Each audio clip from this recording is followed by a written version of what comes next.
ಹರಿ ಓಂ. ನಿಶುಸೀದ ಗಣಪತೆ ಗಣೇಶು ತ್ವಾಮಾಹುರ್ವಿಪ್ರತಮಂ ಕವೀನಾಂ ನೃತೆ ತ್ವಕ್ರಿಯತೆ ಕಿಂಚನಾರೇ ಮಹಾಮರ್ಕಂ ಮಾಘವಂ ಚಿತ್ರಮರ್ಚ. ಅಶೇಷವಾಗ್ಜಾಡ್ಯಮಲಾಪಹಂತ್ರೀ ನಮಂ ನವಂ ಸ್ಪಷ್ಟ ಸುಭಕ್ಪ್ರದಾಯಿನಿ ಮಮೇಹ ಜಿಹ್ವಾಗ್ರಸುರಂಗನರ್ತಕೀ ಭವ ಪ್ರಸನ್ನಾ ವದನೆ ಚ ಮೇ ಶ್ರೀಃ. ನೌಮಿ ನ್ಯಾಯ ಸುಧಾದಿಕೃಜ್ಜಯ ಮುನೀನ್ ಶ್ರೀಪಾದರಾಟ್ಸನ್ಮಣೀನ್ ವ್ಯಾಸಾರ್ಯಾನ್ ವಿವಿಧಾಗಮಬ್ಧಿವಿಹರಾನ್ ಶ್ರೀವಾದಿರಾಜಾನಪಿ ವಂದೇಹಂ ಸವರಾನ್ ರಘೂತ್ತಮ ಗುರೂನ್ ವೈದಗ್ಧ್ಯವಾರಾಂ ನಿಧೀನ್ ಶ್ರೀ ಸತ್ಯವ್ರತ ರಾಘವೇಂದ್ರ ಮುನಿಪಾನ್ ಸದ್ಬೋಧ ಸಧ್ಯಾನಪಾನ್. ವಿದ್ಯಾಯಂ ವಿಬುಧಾಚಾರ್ಯಂ ವೇದಜ್ಞಾನಬ್ಧಿಚಂದಿರಂ ದುರ್ಮತಧ್ವಂತಮರ್ತಂಡಂ ಸತ್ಯಧ್ಯಾನ ಮುನಿಂ ಭಜೆ. ಸತ್ಯಾಭಿಜ್ಞಕರಾಬ್ಜೋತ್ಥಾನ್ ಪಂಚಾಶದ್ವರ್ಷಪೂಜಕಾನ್ ಸತ್ಯಪ್ರಮೋದತೀರ್ಥಾರ್ಯಾನ್ ನೌಮಿ ನ್ಯಾಯ ಸುಧಾರತಾನ್. ಬಂಧುಸ್ತ್ವಂ ಗುರುರಿಷ್ಟದೈವತಮಿತಿ ತ್ವತ್ಪಾದ ಪಂಕೇರುಹಂ ಪ್ರಾಪ್ತಂ ಮಾಂ ಪರಿಪಾಲಯೇತ ಸತತಂ ಯಾಚೇ ನಿಬದ್ಧಾಂಜಲಿಃ. ಚಿತ್ತಂ ಮದ್ಗುಣದೋಷ ಚಿಂತನ ವಿಧೌ ನೂನಂ ಮನಂ ಮಾ ಕೃಥಾಃ. ಶ್ರೀ ಸತ್ಯಾತ್ಮ ಗುರೋ ತ್ವದಂಘ್ರಿಯುಗಲಂ ಹಿತ್ವಾ ನ ಮೇ ಸದ್ಗತಿಃ. ವಿದ್ಯಾಪೀಠ ವಿಧಾತಾರಂ ವಿದ್ಯಾವಾರಿಧಿ ಚಂದಿರಂ ವಿದ್ಯಾರ್ಥಿ ವತ್ಸಲಂ ವಂದೇ ಮಹಾಮಹಿಮ ಸದ್ಗುರುಂ. ಮಹತ್ವಾದ್ ಭಾರವತ್ವಾಚ್ಚ ಮಹಾಭಾರತ ಮುಚ್ಯತೆ ನಿರುಕ್ತಮಸ್ಯ ಯೋ ವೇದ ಅಪೈಃ ಪ್ರಮುಚ್ಯತೆ. ನಮೋ ಭಗವತೆ ತಸ್ಮೈ ವ್ಯಾಸಾಯ ಅಮಿತ ತೇಜಸೆ ಯಸ್ಯ ಪ್ರಸಾದಾದ್ ವಕ್ಷ್ಯಾಮಿ ನಾರಾಯಣ ಕಥಾಮಿಮಾಂ. ಮಹಾಭಾರತದಲ್ಲಿ ಕಚ ಹಾಗೂ ದೇವಯಾನಿಯರ ಕಥೆ, ರಂಜಕವಾದ ಸುಂದರವಾದ ಕಥೆ ಬಂದಿದೆ. ಕಚ ಬೃಹಸ್ಪತ್ಯಾಚಾರ್ಯರ ಮಗ. ಬೃಹಸ್ಪತ್ಯಾಚಾರ್ಯರು ದೇವತೆಗಳ ಗುರುಗಳು. ದೇವತೆಗಳೆಲ್ಲ ತಮ್ಮ ಗುರುಪುತ್ರನಾಗಿರುವ ಕಚನಿಗೆ ಬಂದು ಬೇಡಿಕೊಳ್ತಾರೆ. ಅವರ ಪ್ರಾರ್ಥನೆಯ ಪ್ರಕಾರ ಮೃತ ಸಂಜೀವಿನಿ ವಿದ್ಯೆಯನ್ನ ಶುಕ್ರಾಚಾರ್ಯರಿಂದ ಪಡೆಯುವುದಕ್ಕಾಗಿ ಕಚ ಬರ್ತಾನೆ. ಆ ಕಚ ಮೃತ ಸಂಜೀವಿನಿ ವಿದ್ಯೆಯನ್ನ ಕಲಿಯುವುದಕ್ಕಾಗಿ ಬಂದಿದ್ದಾನೆ ಅಂತನ್ನುವ ಕಲ್ಪನೆ ಬಂದಾಗ ದೈತ್ಯರು ದಾನವರೆಲ್ಲ ಸೇರಿ ಕಚನನ್ನ ತುಂಡು ತುಂಡು ಮಾಡಿ 3 ಸಲ ಕೊಲ್ತಾರೆ. 3 ಸಲವೂ ಸಂಜೀವಿನಿ ವಿದ್ಯೆಯನ್ನ ಪ್ರಯೋಗ ಮಾಡಿ ಶುಕ್ರಾಚಾರ್ಯರು ಅವನನ್ನ ಬದುಕಿಸ್ತಾನೆ. 3ನೇ ಸಲ ಬದುಕಿಸುವಾಗ ಶುಕ್ರಾಚಾರ್ಯರ ಹೊಟ್ಟೆಯಲ್ಲೇನೆ ಕಚ ಹೋಗಿದ್ದ. ಅವನು ಹೊರಗೆ ಬರಬೇಕಾದ್ರೆ ಶುಕ್ರಾಚಾರ್ಯರು ಸಾಯಬೇಕು. ಶುಕ್ರಾಚಾರ್ಯರು ಸಾಯಬಾರದು ಅಂತನ್ನುವುದು ದೇವಯಾನಿಯ ಅಪೇಕ್ಷೆ ಇದ್ದದ್ದಕ್ಕೆ ಕಚ ಬರಬೇಕು, ಶುಕ್ರ ಸಾಯಬಾರದು. ಅದಕ್ಕಾಗಿ ಶುಕ್ರಾಚಾರ್ಯರು ಅನಿವಾರ್ಯವಾಗಿ ತನ್ನ ಹೊಟ್ಟೆಯಲ್ಲಿರುವ ಕಚನಿಗೆ ಮೃತ ಸಂಜೀವಿನಿ ವಿದ್ಯೆಯನ್ನ ಉಪದೇಶ ಮಾಡ್ತಾರೆ. ಅವನು ಹೊಟ್ಟೆ ಬಡಿದು ಬರ್ತಾನೆ. ಶುಕ್ರಾಚಾರ್ಯರು ಸಾಯ್ತಾರೆ. ಆ ಶುಕ್ರಾಚಾರ್ಯರನ್ನ ಮತ್ತೆ ತನ್ನ ಸಂಜೀವಿನಿ ವಿದ್ಯೆಯಿಂದ ಬದುಕಿಸ್ತಾನೆ. ದೇವಯಾನಿ ಕೊನೆಗೆ ಹೋಗುವಾಗ ನನ್ನನ್ನು ಮದುವೆಯಾಗು ಅಂತ ಕೇಳಿಕೊಳ್ತಾಳೆ. ಸರ್ವಥಾ ನಾನು ಮದುವೆಯಾಗುವುದಿಲ್ಲ, ನೀನು ನನಗೆ ಪೂಜ್ಯಳು, ಗುರುಪುತ್ರಿ, ಆದ್ದರಿಂದ ನೀನು ಆ ಒತ್ತಾಯವನ್ನು ಮಾಡಬಾರದು ಅಂತ ಹೇಳಿ ಆಗ್ರಹ ಪಡಿಸಿದರೂ ಬೇಡವೆಂದು ಹೋಗ್ತಾನೆ. ಹೋಗುವಾಗ ಶುಕ್ರಾಚಾರ್ಯರ ಮಗಳು ತಾನು ದರ್ಪದಿಂದ ಅವನಿಗೆ ಶಾಪ ಕೊಡ್ತಾಳೆ. ನಿನಗೆ ವಿದ್ಯೆಯೇ ಫಲಿಸುವುದು ಬೇಡ, ಸಿದ್ಧಿಯಾಗುವುದು ಬೇಡ. ಆಗ ಅವನು ಹೇಳ್ತಾನೆ, ನನಗೆ ಸಿದ್ಧಿಯಾಗದೆ ಇದ್ರೆ ಚಿಂತೆ ಇಲ್ಲ, ನಾನು ಯಾರಿಗೆ ಕಲಿಸ್ತೇನೆ ಅವರಿಗೆ ಸಿದ್ಧಿಯಾಗ್ತದೆ. ಒಂದು. ಎರಡನೇದಾಗಿ, ಅನ್ಯಾಯದಿಂದ ನೀನು ನನಗೆ ಶಾಪ ಕೊಟ್ಟದ್ದಕ್ಕೆ ನಾನು ನಿನಗೆ ಶಾಪ ಕೊಡ್ತೀನಿ. ನಿನಗೆ ಒಬ್ಬ ಬ್ರಾಹ್ಮಣ ಕುಮಾರ, ಶುಕ್ರಾಚಾರ್ಯರು ಬ್ರಾಹ್ಮಣರು, ಬ್ರಾಹ್ಮಣರ ಮಗ ನಿನ್ನನ್ನು ಮದುವೆಯಾಗುವುದಿಲ್ಲ, ಒಬ್ಬ ಕ್ಷತ್ರಿಯ ನಿನ್ನನ್ನು ಮದುವೆಯಾಗ್ತಾನೆ ಅಂತ ಹೇಳಿ ಶಾಪವನ್ನು ಕೊಡು. ಹೀಗೆ ಶಾಪ ಕೊಟ್ಟು ಹೋಗಿಬಿಟ್ಟಿದ್ದಾರೆ. ಆಗ ಕಚ ಪ್ರಕಟದಲ್ಲಿ ಕಚ ಸ್ವರ್ಗಕ್ಕೆ ಹೋದ. ದೇವಲೋಕಕ್ಕೆ ಹೋದಾಗ ಕಚನನ್ನ ಬಹಳ ವೈಭವದಿಂದ ಸ್ವಾಗತ ಮಾಡ್ತಾರೆ. ಏನ್ ತೆಗೆದುಕೊಂಡು ಬಂದ? ಮೃತ ಸಂಜೀವಿನಿ ವಿದ್ಯೆ. ದೇವತೆಗಳಿಗೆ ದೊಡ್ಡ ಔತಣ, ಭಾರಿ ಖುಷಿ. ಇಲ್ಲಿಯವರೆಗೆ ಸ್ವರ್ಗಲೋಕದಲ್ಲಿ ಎಲ್ಲ ಇತ್ತು, ಎಲ್ಲ ವೈಭವ, ಎಲ್ಲ ಐಶ್ವರ್ಯ, ಸಿರಿ ಸಂಪತ್ತು, ಯಾವುದಕ್ಕೆ ಕೊರತೆ ಇಲ್ಲ, ಯಾವುದಕ್ಕೆ ನ್ಯೂನತೆ ಇಲ್ಲ. ಆದರೆ ಒಂದೇ ಒಂದು ನ್ಯೂನತೆ ಇತ್ತು, ಅದು ಸತ್ತವರನ್ನ ಮತ್ತೆ ಬದುಕಿಸುವುದು. ಬಹಳ ಮಹತ್ವದ ನ್ಯೂನತೆ ಅದು. ಹಾಗಾಗಿ ಆ ವಿದ್ಯೆಯನ್ನ ಕಲಿತ ಬಂದದ್ದಕ್ಕೆ ಕಚನಿಗೆ ಎಲ್ಲೆಲ್ಲದ ಸ್ವಾಗತ, ಭಾರಿ ಉತ್ತಮವಾದ ವೈಭವದ ಸತ್ಕಾರವನ್ನ ಸ್ವಾಗತವನ್ನ ಮಾಡಿ ಅವನನ್ನು ಕರೀತಾನೆ. ಕಚಾದಧೀತ್ಯ ತಾಂ ವಿದ್ಯಾಂ ಕೃತಾರ್ಥ ಭರತನಷಭ. ದೇವತೆಗಳಲ್ಲಿ ಅನೇಕ ಜನರು ಆ ಕಚನಿಂದ ಮೃತ ಸಂಜೀವಿನಿ ವಿದ್ಯೆಯನ್ನ ಕಲಿತಾರೆ. ಪ್ರತಿಯೊಬ್ಬರೂ ಆ ವಿದ್ಯೆಯನ್ನ ಕಲಿತು ಕಲಿತು ಕಲಿತು ಸಿದ್ಧರಾಗ್ತಾರೆ. ನಾವೆಲ್ಲರೂ ಪ್ರಯೋಗವನ್ನ ಮಾಡ್ಲಿಕ್ಕೆ ಸಮರ್ಥರಾಗಬೇಕು ಅಂತ ಹೇಳಿ. ಯಾಕೆಂದ್ರೆ ದೇವದಾನವರಲ್ಲಿ ಸಂಗ್ರಾಮ ಎಂದೆಂದಿಗೂ ನಿಶ್ಚಿತ. ದೇವದಾನವರಲ್ಲಿ ಎಂದು ಪಾರ್ಟಿಷನ್ ಆಯಿತೋ ಅಂದಿನಿಂದ ಸಂಗ್ರಾಮ ಶುರುವಾಯಿತು. ಹಾಗಾಗಿ ಆ ಸಂಗ್ರಾಮ ಎಂದೆಂದಿಗೂ ಮುಗಿಲಿಕ್ಕೆ ಸಾಧ್ಯವಿಲ್ಲ. ನೀವು ಎಷ್ಟೇ ಬಸ್ಸು ಮಾಡಿ, ಎಷ್ಟೇ ಟ್ರೈನು ಮಾಡಿ, ಏನು ಮಾಡಿದ್ರು ಆ ದೇವದಾನವರ ಸಂಗ್ರಾಮ ಇದ್ದದ್ದು ನಿಶ್ಚಿತ. ಹಾಗಾಗಿ ಅನಿವಾರ್ಯವಾದದ್ದರಿಂದ ದೇವತೆಗಳು ಮೃತ ಸಂಜೀವಿನಿ ವಿದ್ಯೆಯನ್ನ ಕಲಿತು ಗಟ್ಟಿಯಾಗುವುದು, ತಮ್ಮ ರಾಜ್ಯವನ್ನ ತಮ್ಮ ಸೈನ್ಯವನ್ನ ಸಮೃದ್ಧವಾಗಿ ಹಾಗೆ ಉಳಿಸಬೇಕು ಅಂತ ನಮ್ಮ ಪ್ರಯತ್ನವನ್ನ ಮಾಡಿದ್ದಾರೆ. ಅದಕ್ಕಾಗಿ ಕಲಿತು ಆಯಿತು. ಎಲ್ಲ ಮುಗಿದ ಮೇಲೆ ಸ್ವಾಗತ ಸತ್ಕಾರವಾಯಿತು. ಜಹಿಷತ್ರುನ್ ಪುರಂದರ. ಆಮೇಲೆ ಇಂದ್ರನಿಗೆ ಹೇಳ್ತಾರೆ, ಇಂದ್ರ, ಇನ್ನು ಮೇಲೆ ನೀನು ದೈತ್ಯರ ಮೇಲೆ ದಾಳಿ ಮಾಡಲಿಕ್ಕೆ ಚಿಂತೆ ಇಲ್ಲ. ದೈತ್ಯರ ಮೇಲೆ ದಾಳಿ ಮಾಡಿದ್ರೆ ನಿನಗೆ ಅಪಾಯವಿಲ್ಲ. ಯಾಕೆ? ನಾವೆಲ್ಲರೂ ಮೃತ ಸಂಜೀವಿನಿ ವಿದ್ಯೆಯನ್ನ ಕಲಿತಿದ್ದೇವೆ. ದೈತ್ಯರು ಯಾರನ್ನ ಕೊಲ್ತಾರೋ ಅವರನ್ನ ಮತ್ತೆ ಬದುಕಿಸಿ ಕೊಡ್ತೇವೆ, ಚಿಂತೆ ಬೇಡ. ಇಂದ್ರನಿಗೆ ಉತ್ಸಾಹ ಬಂತು, ಭಾರಿ ಖುಷಿ ಆಯಿತು. ಹಿಂದೆಂದಿಗೂ ಆಗದಂತಹ ಜಯ ಇನ್ಮೇಲೆ ನಮಗೆ ಸಾಧ್ಯ ಅಂತ ಅನ್ಕೊಂಡು ಇಂದ್ರ ತಯಾರಾದ. ಸಿದ್ಧನಾಗಿ ಇಂದ್ರ ಏನ್ ಮಾಡ್ತಾನೆ, ಮೊದಲು ಜಗಳ ಹಚ್ಚೋಣ ಅಂತ ಅವನು ಪ್ರಯತ್ನ. ಯುದ್ಧಕ್ಕೆ ನೇರವಾಗಿ ಹೋಗೋದು ಬೇಡ, ಸ್ವಲ್ಪ ಜಗಳ ಹಚ್ಚಬೇಕು. ಜಗಳ ಹಚ್ಚಿ ಅವರವರಲ್ಲೇ ಒಡುಕು ಬಂದಾಗ ಏನಾಗಬೇಕೀಗ ಅಂದ್ರೆ, ಶುಕ್ರಾಚಾರ್ಯರು ಈಗ ನಮಗೆ ಮೃತ ಸಂಜೀವಿನಿ ವಿದ್ಯೆ ಬಂದಿದೆ ಅಂತಂದ್ರೆ ಸಾಲದು, ಅವರಲ್ಲಿ ಮೃತ ಸಂಜೀವಿನಿ ವಿದ್ಯೆ ಇಲ್ಲ ಅಂತ ಆಗಬೇಕು. ಡಿಸಾರ್ಮಮೆಂಟ್ ಅವರಲ್ಲಿ ಮಾಡಬೇಕು. ನಾವ್ ಇಟ್ಕೊಂಡು ಕೂತಿರ್ಬೇಕು, ನಮ್ಮಲ್ಲೆಲ್ಲ ಒಳಗಿರ್ಬೇಕು. ನಾವು ಇನ್ನೊಬ್ರಿಗೆ ಹೇಳ್ಬೇಕು, ನೀವೆಲ್ಲರೂ ಡಿಸಾರ್ಮ್ ಮಾಡಿ ಅಂತ ಹೇಳ್ಬೇಕು. ಅವರು ಡಿಸಾರ್ಮ್ ಮಾಡಿ ನಮ್ಮಲ್ಲ ಆರ್ಮ್ ಇಟ್ಕೊಂಡಿದ್ರೆ ಆಗ ವೈಭವ. ನಮ್ಮಲ್ಲೂ ಆರ್ಮು, ಅವರಲ್ಲೂ ಆರ್ಮು, ಏನಾಗತ್ತೆ ದೊಡ್ಡ ಜಗತ್ತಿನ ಕೋಲಾಹಲ. ಹಾಗೆ ಇಂದ್ರ ಏನ್ ಆಲೋಚನೆ ಮಾಡಿದ, ನಮ್ಮಲ್ಲಿ ಮೃತ ಸಂಜೀವಿನಿ ವಿದ್ಯೆ ಬಂದ ಮತ್ತಕ್ಕೆ ಸಾಲದು, ಅದರ ಜೊತೆಗೆ ಅವರಲ್ಲಿ ಮೃತ ಸಂಜೀವಿನಿ ವಿದ್ಯೆ ಉಳಿವ ಅಂದ್ರೆ ಏನಾಗಬೇಕು, ಶುಕ್ರಾಚಾರ್ಯ ಒಬ್ಬರಿಗೆ ಬರ್ತದೆ, ಅವರು ಬುದ್ಧಿವಂತರು, ಇನ್ನೊಬ್ಬರಿಗೆ ಪಾಠ ಹೇಳಿಲ್ಲ. ಶುಕ್ರಾಚಾರ್ಯರು 10 ಜನರನ್ನು ಕೂಡಿಸಿಕೊಂಡು ಮಹಾಭಾರತ ಪ್ರವಚನ ಹೇಳಿದ ಹಾಗೆ ಪ್ರವಚನ ಹೇಳಿಬಿಟ್ಟಿದ್ರು ಅಂತಂದ್ರೆ ಎಲ್ರಿಗೂ ಬಂದ್ಬಿಡ್ತಿತ್ತು ಮೃತ ಸಂಜೀವಿನಿ ವಿದ್ಯೆ. ಆಗ ದೈತ್ಯರು ಈ ಶುಕ್ರಾಚಾರ್ಯ ಏನು ಅಂತನೋ ಮಾತು ಆಡ್ತಿದ್ರು. ಆದರೆ ಈಗ ಹಾಗೆ ಪರಿಸ್ಥಿತಿ ಇಲ್ಲ. ಶುಕ್ರಾಚಾರ್ಯ ಭಾರಿ ಬುದ್ಧಿವಂತರು, ಎಂದೂ ತಮ್ಮ ಆ ಪ್ರಾಡಕ್ಟಿನ ವಿಷಯದಲ್ಲಿ ಪೇಟೆಂಟು ಮತ್ತು ಮೊನಾಪಲಿ ಬಿಟ್ಟು ಕೊಟ್ಟಿಲ್ಲ, ಇನ್ನೊಬ್ಬರಿಗೆ ಕೊಟ್ಟೇ ಇಲ್ಲ, ತಾವೇ ಇಟ್ಕೊಂಡು ಕೂತಿದ್ದಾರೆ. ಹಾಗಾಗಿ ಶುಕ್ರಾಚಾರ್ಯರನ್ನ ಈ ವೃಷಪರ್ವ ರಾಜನಿಂದ, ಆ ದೈತ್ಯರ ರಾಜ ವೃಷಪರ್ವ ದಾನವ, ಆ ವೃಷಪರ್ವ ಧನುವಿನ ಮಗ ಅವನಿಂದ ಬಿಡುಗಡೆ ಮಾಡಿಸ್ತಾರೆ. ಅರ್ಥಾತ್ ಅವರಿಬ್ಬರಿಗೆ ಡಿವೋರ್ಸ್ ಆಗ, ಅವರಿಬ್ಬರು ಜಗಳ ಮಾಡಿ ಅವರಿಬ್ಬರು ದೂರ ಸರಿದ್ರೆ ಶುಕ್ರಾಚಾರ್ಯರು ಹೊರಗೆ ಬಂದ್ಬಿಟ್ರೆ ಆಗ ಅವನಿಗೇನಿಲ್ಲ ಅಂತ ಆಯ್ತು. ಇಷ್ಟು ಮಾಡಬೇಕು ಅಂತ ಪ್ಲಾನ್ ಹಾಕಿದ್ರು. ಯುದ್ಧವಾಗೋದು ಮುಂದಿಂದು, ಯುದ್ಧ ದೊಡ್ಡದಲ್ಲ. ಯುದ್ಧದಲ್ಲಿ ಅವರು ಸಾಯ್ಬೇಕು, ನಮ್ಮ ಜೊತೆಗೆ ಹೋರಾಡ್ತಾನೆ ಕೂತ್ರೆ ಏನ್ ಪ್ರಯೋಜನ? ಏನು ಪ್ರಯೋಜನವಿಲ್ಲ. ಹೋರಾಡ್ತಾ ಕೂಡಬಾರದು, ಅವರು ಸಾಯ್ಬೇಕು ಅಂತಂದ್ರೆ ಸಂಜೀವಿನಿ ವಿದ್ಯೆ ಉಳಿಬಾರದು ಅಂದ್ರೆ ಶುಕ್ರಾಚಾರ್ಯ ಹೋಗಬೇಕು. ಶುಕ್ರಾಚಾರ್ಯ ದೂರ ಸರಿಬೇಕು ಅಂತಂದ್ರೆ ಆ ಶುಕ್ರಾಚಾರ್ಯರ ಒಂದು ದೊಡ್ಡ ವೀಕ್ನೆಸ್ ಏನು ಅಂದ್ರೆ ಅವರ ಮಗಳು. ನೋಡಿ, ದೇವತೆಗಳು ಇದೆಲ್ಲ ಅದಕ್ಕೇನ್ ಹೇಳ್ತಾರಲ್ಲ, ಎಲ್ಲ ಗೂಢಚಾರರಾಗಿ ಎಲ್ಲ ತಿಳ್ಕೊಂಡು ಬಂದಿದ್ದಾರೆ. ದೇವಯಾನಿ ಅಂತಂದ್ರೆ ಪ್ರಾಣಪ್ರಿಯಳು. ಶುಕ್ರಾಚಾರ್ಯರಿಗೆ ದೇವಯಾನಿ ಏನ್ ಹೇಳ್ತಾಳೋ ಅದು ವೇದವಾಕ್ಯ, ಅದನ್ನ ಬಿಟ್ಟು ಏನೂ ಮಾಡ್ಲಿಕ್ಕೆ ತಯಾರಿಲ್ಲ. ಅವರು ಹಠ ಮಾಡಿದ್ರೆ ಮೊದಲು ಹೇಳ್ತಾರೆ ಒಂದ್ 4 ಮಾತು, ಹಾಗಲ್ಲ ಹೀಗಲ್ಲ ಹಾಗಂತ ಏನೋ 1-2 ಮಾತು ತಮಗ್ ತಿಳಿದಷ್ಟು ಹೇಳ್ತಾರೆ. ಆದ್ರೆ ಅದನ್ನ ಹೇಳಿದ್ರೆ ಕೇಳುವುದಿಲ್ಲ ದೇವಯಾನಿ. ಕೇಳದೇ ಇದ್ದಾಗ ಅವಳು ಹೇಳಿದ ಹಠವೇ ಅವರಿಗೆ ವೇದವಾಕ್ಯ ಪಾಲನೀಯ. ಹಾಗಾಗಿ ಆ ದೇವಯಾನಿಯ ಬಗ್ಗೆ ಶುಕ್ರಾಚಾರ್ಯ ಜಗಳ ಹಚ್ಚಲಿಕ್ಕೆ ಬರುವುದಿಲ್ಲ. ಶುಕ್ರಾಚಾರ್ಯ ಒಳ್ಳೆ ಆಸ್ಥಾನದಲ್ಲಿ ಮಹಾ ಮರ್ಯಾದೆ ಇದೆ. ಶುಕ್ರಾಚಾರ್ಯರಿಗೆ ಒಳ್ಳೆ ಮರ್ಯಾದೆ ಇದೆ, ಭಾರಿ ಗೌರವ ಇದೆ. ವೃಷಪರ್ವ ರಾಜ ಎಂದೆಂದಿಗೂ ಅವರನ್ನ ಗೌರವದಿಂದ ಸತ್ಕಾರ ಮಾಡಿದ್ದಾನೆ, ಸ್ವಾಗತ ಮಾಡಿದ್ದಾನೆ. ಅವರೆಂದೂ ಅಪಮಾನ ಮಾಡಿಲ್ಲ, ಅಗೌರವ ಮಾಡಿಲ್ಲ, ಎಂದಿಗೂ ಅಸಮಾಧಾನದಲ್ಲಿ ಇಟ್ಟಿಲ್ಲ. ಹಾಗಾಗಿ ಶುಕ್ರಾಚಾರ್ಯರಿಗೆ ವೃಷಪರ್ವ ರಾಜನ ಮೇಲೆ ಅಸಮಾಧಾನವಾಗೋದಕ್ಕೆ ಕಾರಣವೇ ಏನಿಲ್ಲ. ಜಗಳ ಹಚ್ಚಲಿಕ್ಕೆ ಏನು ಅವಕಾಶ ಇಲ್ಲ.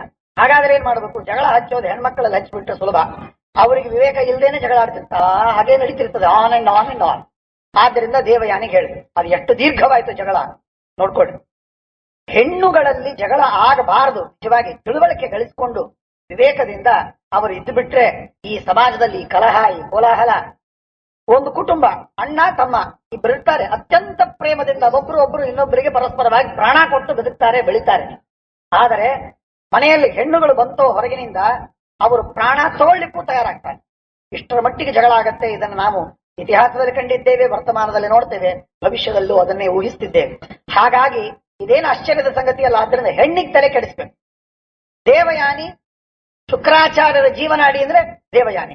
ಹಾಗಾಗಿ ದೇವಯಾನಿ ತಲೆ ಕೆಡಿಸ್ಬೇಕು. ಒಂದ್ಸಲ ಹೋದು ಇಂದ್ರ ಏನ್ ಮಾಡಿದ, ಬುದ್ಧಿವಂತ. ಆ ಇಂದ್ರ ಮಾಡಿದ ಕೆಲಸವೇನು ಅಂತಂದ್ರೆ, ಇಂದ್ರ ಹೋಗಿ ವಾಯು ರೂಪದಿಂದ ಆ ದೇವಯಾನಿ ಮತ್ತು ಶರ್ಮಿಷ್ಠ ಇವರಿಬ್ಬರು ಆಟವಾಡುವ ಸ್ಥಳಕ್ಕೆ ಹೋಗ್ತಾನೆ. ಬಹಳ ಸುಂದರವಾಗಿದೆ ಕಥೆ, ರೋಚಕವಾಗಿದೆ. ವಾಯುಭೂತಸ್ಥ ವಸ್ತ್ರಾಣಿ ಸರ್ವಣ್ಣೇವು ವ್ಯಮಿಶ್ರಯತೆ. ಗಾಳಿಯಾಗಿ ಹೋದ ಯಾರು? ಇಂದ್ರ. ಇಂದ್ರ ಗಾಳಿಯಾಗಿ ಹೋದದ್ದು ಮಾತ್ರವಲ್ಲ, ಆ ಶರ್ಮಿಷ್ಠ ಅಂದ್ರೆ ವೃಷಪರ್ವರಾಜನ ಮಗಳು, ರಾಜನ ಮಗಳು ಶರ್ಮಿಷ್ಠ, ಶುಕ್ರನ ಮಗಳು ದೇವಯಾನಿ, ಇವರಿಬ್ಬರು ಆಟವಾಡ್ತಾ ಇದ್ದಾರೆ ಒಂದು ಕಡೆಗೆ. ಅಲ್ಲಿ ಸ್ನಾನ ಮಾಡಿದ್ರು, ಅವರ ಬಟ್ಟೆ ಇಟ್ಟಿದ್ದಾರೆ, ಆ ಬಟ್ಟೆಯನ್ನು ಉಟ್ಕೊಳ್ಬೇಕು. ಆ ಬಟ್ಟೆಗಳಲ್ಲಿ ಗಾಳಿ ಬಂದು ಪರಸ್ಪರವಾಗಿ ಕೂಡಿ ಹೋಗಿದೆ. ಆ ಕೂಡಿ ಹೋದದ್ದಕ್ಕೆ ತೆಗೆದುಕೊಳ್ಳುವಾಗ, ಖರೀದಿ ಮಾಡುವಾಗ ಒಂದೇ ಕಡೆಗೆ ಹೋಗಿ ಒಂದೇ ತರದ ಬಣ್ಣ, ಒಂದೇ ತರದ ಅಂಚು ಎಲ್ಲ ತಗೊಂಡು ಬಂದಿದ್ರು. ಹಾಗಾಗಿ ಕೂಡಿ ಬಿಟ್ಟರು. ಗೆಳತಿ ಅಂತ ಮೊದಲು ಬಹಳ ಗೆಳತಿಯರವರು. ರಾಜನ ಆಸ್ಥಾನದ ವಿದ್ವಾಂಸ ಶುಕ್ರ, ಇವರಿಬ್ಬರ ಮಕ್ಕಳು ಅಂತಂದ ಮೇಲೆ ಪರಸ್ಪರವಾಗಿ ಬಹಳ ಸ್ಟೇಟಸ್ಸಿನಲ್ಲಿ ಹೆಚ್ಚು ಕಡಿಮೆ ಒಂದೇ ಇತ್ತು ಅಂತ ತಿಳ್ಕೊಂಡಾಗ ಪರಸ್ಪರವಾಗಿ ಪ್ರೇಮವಿತ್ತವರಿಗೆ. ಆದ್ದರಿಂದ ಇಬ್ರು ಕೂಡಿ ಹೋಗಿ ಇಬ್ರು ಒಂದೇ ತರಹದ ಸೀರೆ ತಗೊಳ್ಳೋಣ ಅಂತ ಹೇಳಿ ಅತ್ಯಂತ ಪ್ರೇಮದಿಂದ ಒಂದೇ ತರ ಸೀರೆ ತಗೊಂಡು ಬಂದಿದ್ರು. ನೋಡ್ರಿ, ಅದಕ್ಕೆ ಒಂದೇ ತರ ಸೀರೆ ತಗೊಳ್ಳಿಕ್ ಬಹಳ ಹೋಗಬಾರ್ದು. ಭಜನಾ ಮಂಡಲದಲ್ಲಿ ನಡೀತದೆ, ಯಾಕಂದ್ರೆ ಅಲ್ಲಿ ಜಗಳ ಆಗುದಿಲ್ಲ. ಅವರಿಬ್ಬರು ತಗೊಂಡು ಬಂದದ್ದು ಏನ್ ಕೆಲಸವಾಯ್ತು ಅಂತಂದ್ರೆ, ಆ ಸೀರೆ ಅಲ್ಲಿ ಇಟ್ಟಿದ್ದಾರೆ, ಸ್ನಾನ ಮಾಡ್ಲಿಕ್ಕೆ ಹೋದ್ರು, ಮೇಲೆ ಬರ್ಲಿಕ್ಕೆ ನೋಡ್ತಾರೆ. ಇಂದ್ರ ವಾಯು ರೂಪದಿಂದ ಬಂದು ಗಾಳಿಯಿಂದ ಅದನ್ನ ಮಿಶ್ರಣ ಮಾಡಿಬಿಟ್ಟ. ವ್ಯಮಿಶ್ರಯತೆ, ಮಿಶ್ರಣ ಮಾಡಿದ್ದೇ ತಡ ಮೇಲೆ ಬಂದು ದೇವಯಾನಿ ಒಂದ್ ಬಟ್ಟೆ ಸೀರೆ ಉಟ್ಲು. ಒಂದ್ ಸೀರೆ ಶರ್ಮಿಷ್ಠ ಉಟ್ಟಾಗ ಇದು ನನ್ ಸೀರೆ ನೀನ್ ಯಾಕೆ ತಗೊಂಡಿ ಅಂತ ದೇವಯಾನಿ ಬಾಯಿಗೆ ಬಂದ ಹಾಗೆ ಶರ್ಮಿಷ್ಠೆಗೆ ಬೈತಾನೆ. ಸ್ಟೇಟಸ್ ಕಾನ್ಶಿಯಸ್ನೆಸ್, ಈಗೋ ಪ್ರಾಬ್ಲಮ್, ಈಗೋ ಹರ್ಟಿಂಗ್, ಇದೇ ಸಮಸ್ಯೆಗಳು ಜಗತ್ತಿನಲ್ಲಿ. ಯಾವ ಪ್ರಾಮಾಣಿಕ ಸಮಸ್ಯೆಗಳು ಬಹಳ ಕಡಿಮೆವೆ. ನಾವೇ ಬೆಳೆಸಿಕೊಂಡ ಹುಟ್ಟಾಕಿದೆ, ನಾವೇ ವಿಷ ಹಾಕಿ ಬೆಳೆಸ್ತಕ್ಕಂತಹ ಸಮಸ್ಯೆಗಳೇ ಹೆಚ್ಚಿವೆ. ಏನ್ ಇವಳು ಸೀರೆ ಅವನು, ಅವ್ರ ಸೀರೆ ಇವರು ಉಟ್ರು, ಏನಾಯ್ತು? ಏನಾಗ್ಲಿಲ್ಲ. ಆದರೆ ಅದು ಎಷ್ಟು ಅಹಂಕಾರ ನೋಡಿ, ಆ ಶಬ್ದಗಳು ಅದು ಭಯಾನಕವಾಗಿದೆ. ತತ್ರವಾಸೋ ದೇವಯಾನ್ಯಾಹ ಶರ್ಮಿಷ್ಠ ಜಗೃಹೇತದ ವ್ಯತಿಮಿಶ್ರ ಮಜಾನಂತಿ. ಗೊತ್ತಾಗಲಿಲ್ಲ, ಸೀರೆ ಉಟ್ಟುಬಿಟ್ಟು. ಉಟ್ಟಾಗ ತಪಸ್ತಯೋರು ಮಿತಸ್ತತ್ರ ವಿರೋಧ ಸಮಜಾಯತ. ಕಸ್ಮಾತ್ ಗೃಹಾಸನೇ ವಸ್ತ್ರಂ ಶಿಷ್ಯ ಭೂತ್ವ ಮಮಾಸುರಿ.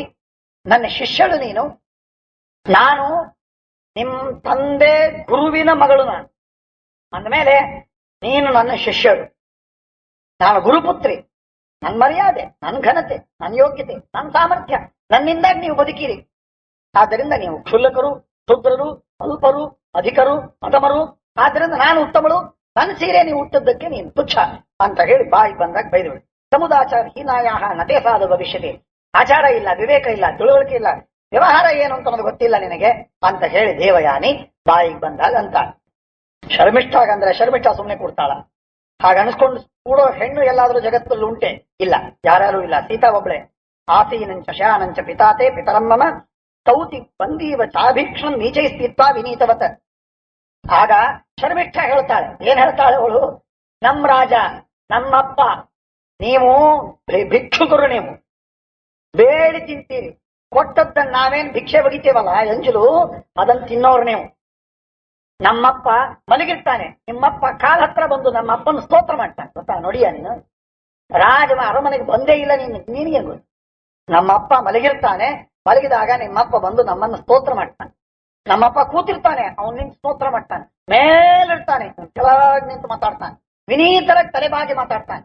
ಚಕ್ರವರ್ತಿ, ಸಾರ್ವಭೌಮ, ಬಹುಪರಾಗ್ ವರ್ಣನೆ ಮಾಡ್ತಾನೆ. ಇದೆಲ್ಲ ಮಾಡೋರು ನೀನ್. ನಿಮ್ಮಪ್ಪ ದಾಸ, ನಮ್ಮಪ್ಪ ರಾಜ, ನಾನು ರಾಜಕುಮಾರಿ, ನೀನು ದಾಸನ ಪುತ್ರಿ. ಆದ್ರಿಂದ ನೀನ್ ಹೇಳಬೇಡ, ನಿನ್ ಸೀರೆ ಹುಟ್ಟದ್ದು ನಿನ್ ಮೇಲೆ ಅನುಗ್ರಹ ಅಂತ ತಿಳ್ಕೊ.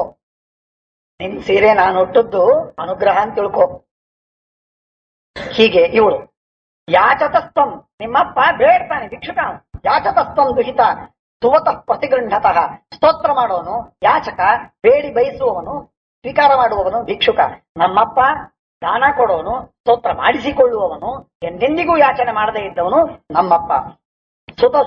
ಸುತಾಹಂ ಸ್ತೂಯಮಾನಸ್ಯ ದದತೋ ಅಪ್ರತಿಗೃಹತಃ ಆದುಲ್ನಸ್ವ. ತಲೆ ಎದೆ ಬಡ್ಕೊಂಡು ಅಳು, ನೆಲದ ಮೇಲೆ ಹೊರಳಾಡಿ ಹೊರಳಾಡಿ ಅಳು. ನೀನೇನ್ ಹೇಳ್ತಿ ನನಗೆ? ನನ್ ಮರ್ಯಾದೆ ನಿನಗ್ ಬರುತ್ತೆ ಅಲ್ಲ, ನಾನ್ ದೊಡ್ಡ ಯೋಗ್ಯತೆ. ಅನಾಯುಧ ಸಾಯುಧಾಯ ರಿಕ್ತಾಕ್ಷುಭ್ಯಸಿ ಭಿಕ್ಷುಕಿ. ನೀನು ಭಿಕ್ಷುಕಿ. ನನಗೇನ್ ಯಾರ ಭಿಕ್ಷೆ ಬೇಡಬೇಕಾದದ್ದಿಲ್ಲ. ಹಣ ಕಾಸಿಗಾಗಿ ಇನ್ನೊಬ್ರು ಕೈ ಒಡ್ಡಬೇಕಾಗಿಲ್ಲ, ಇನ್ನೊಬ್ಬರ ಹತ್ರ ಬರಬೇಕಾಗಿಲ್ಲ, ನಿಂತು ಮಾತಾಡಬೇಕಾಗಿಲ್ಲ, ಕೇಳಬೇಕಾಗಿಲ್ಲ. ನನ್ಗಷ್ಟು ಸಾಮರ್ಥ್ಯ ಇದೆ, ಐಶ್ವರ್ಯ ತುಂಬ ಹೋಗಿದೆ ನಮ್ದು, ನಮ್ಮ ರಾಜನ್ ಏನಂತ ತಿಳಿದಿದ್ದೀನಿ ಅಂತ ಹೇಳಿ ಬೈತಾಳ. ಲಪ್ಸತೆ ಪ್ರತಿಯೋದ್ಧಾರಂ ನಹಿತ್ವಾಂ ಗಣಯಾಮ್ಯಹಂ ಪ್ರತಿಕೂಲಂ ವದತಿ ಚೇತ ಪ್ರಭೃತಿ ಯಾಚಕಿ. ಸರಿಯಾಗಿ ತಿಳ್ಕೊ, ಇನ್ನೊಮ್ಮೆ ನನ್ನ ವಿರುದ್ಧವಾಗಿ ಏನೇನೋ ಮಾತಾಡ್ಲಿಕ್ಕಿಲ್ಲ. ಸಮುಚ್ಛಯಂ ದೇವಯಾನಿಂ ಗತಂ ಸಕ್ತಂಚ ವಾಸಸಿ ಶ್ರಮಿಷ್ಠ ಪ್ರಾಕ್ಷಿಪತ್ ಕೂಪೆ ತತಃ ಸ್ವಪುರಮಾಗಮತ. ಅವಳಿಗೆ ಮದ, ನಾನು ರಾಜಕುವರಿ, ನನಗೆ ಈ ರೀತಿಯಾಗಿ ಮಾತಾಡ್ತಾ ಇದ್ದಾಳಲ್ಲ ಅಂತ ಅನ್ನೋ ಸಿಟ್ಟಿನಿಂದ, ಅಹಂಕಾರದಿಂದ ಆ ಶರ್ಮಿಷ್ಠೆ ದೇವಯಾನಿಯನ್ನ ಬಾವಿಯಲ್ಲಿ ನುಗ್ಗಿಸಿ ತಾನು ಮನೆಗೆ ಬಂದ್ಬಿಟ್ಲು. ವಿಚಾರವೇ ಮಾಡಲಿಲ್ಲ.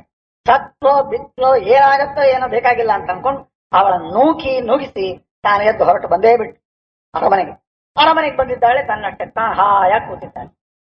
ಸತ್ತೋಗ್ಲಿ ಅಂತೆ ಮನಸ್ಸಿನಲ್ಲಿ ಹಾಗನ್ಕೊಂಡು ಅವಳನ್ನ ನುಗ್ಗಿಸಿ ಮನೆಗೆ ಬಂದ್ಬಿಡ್ತಾಳೆ.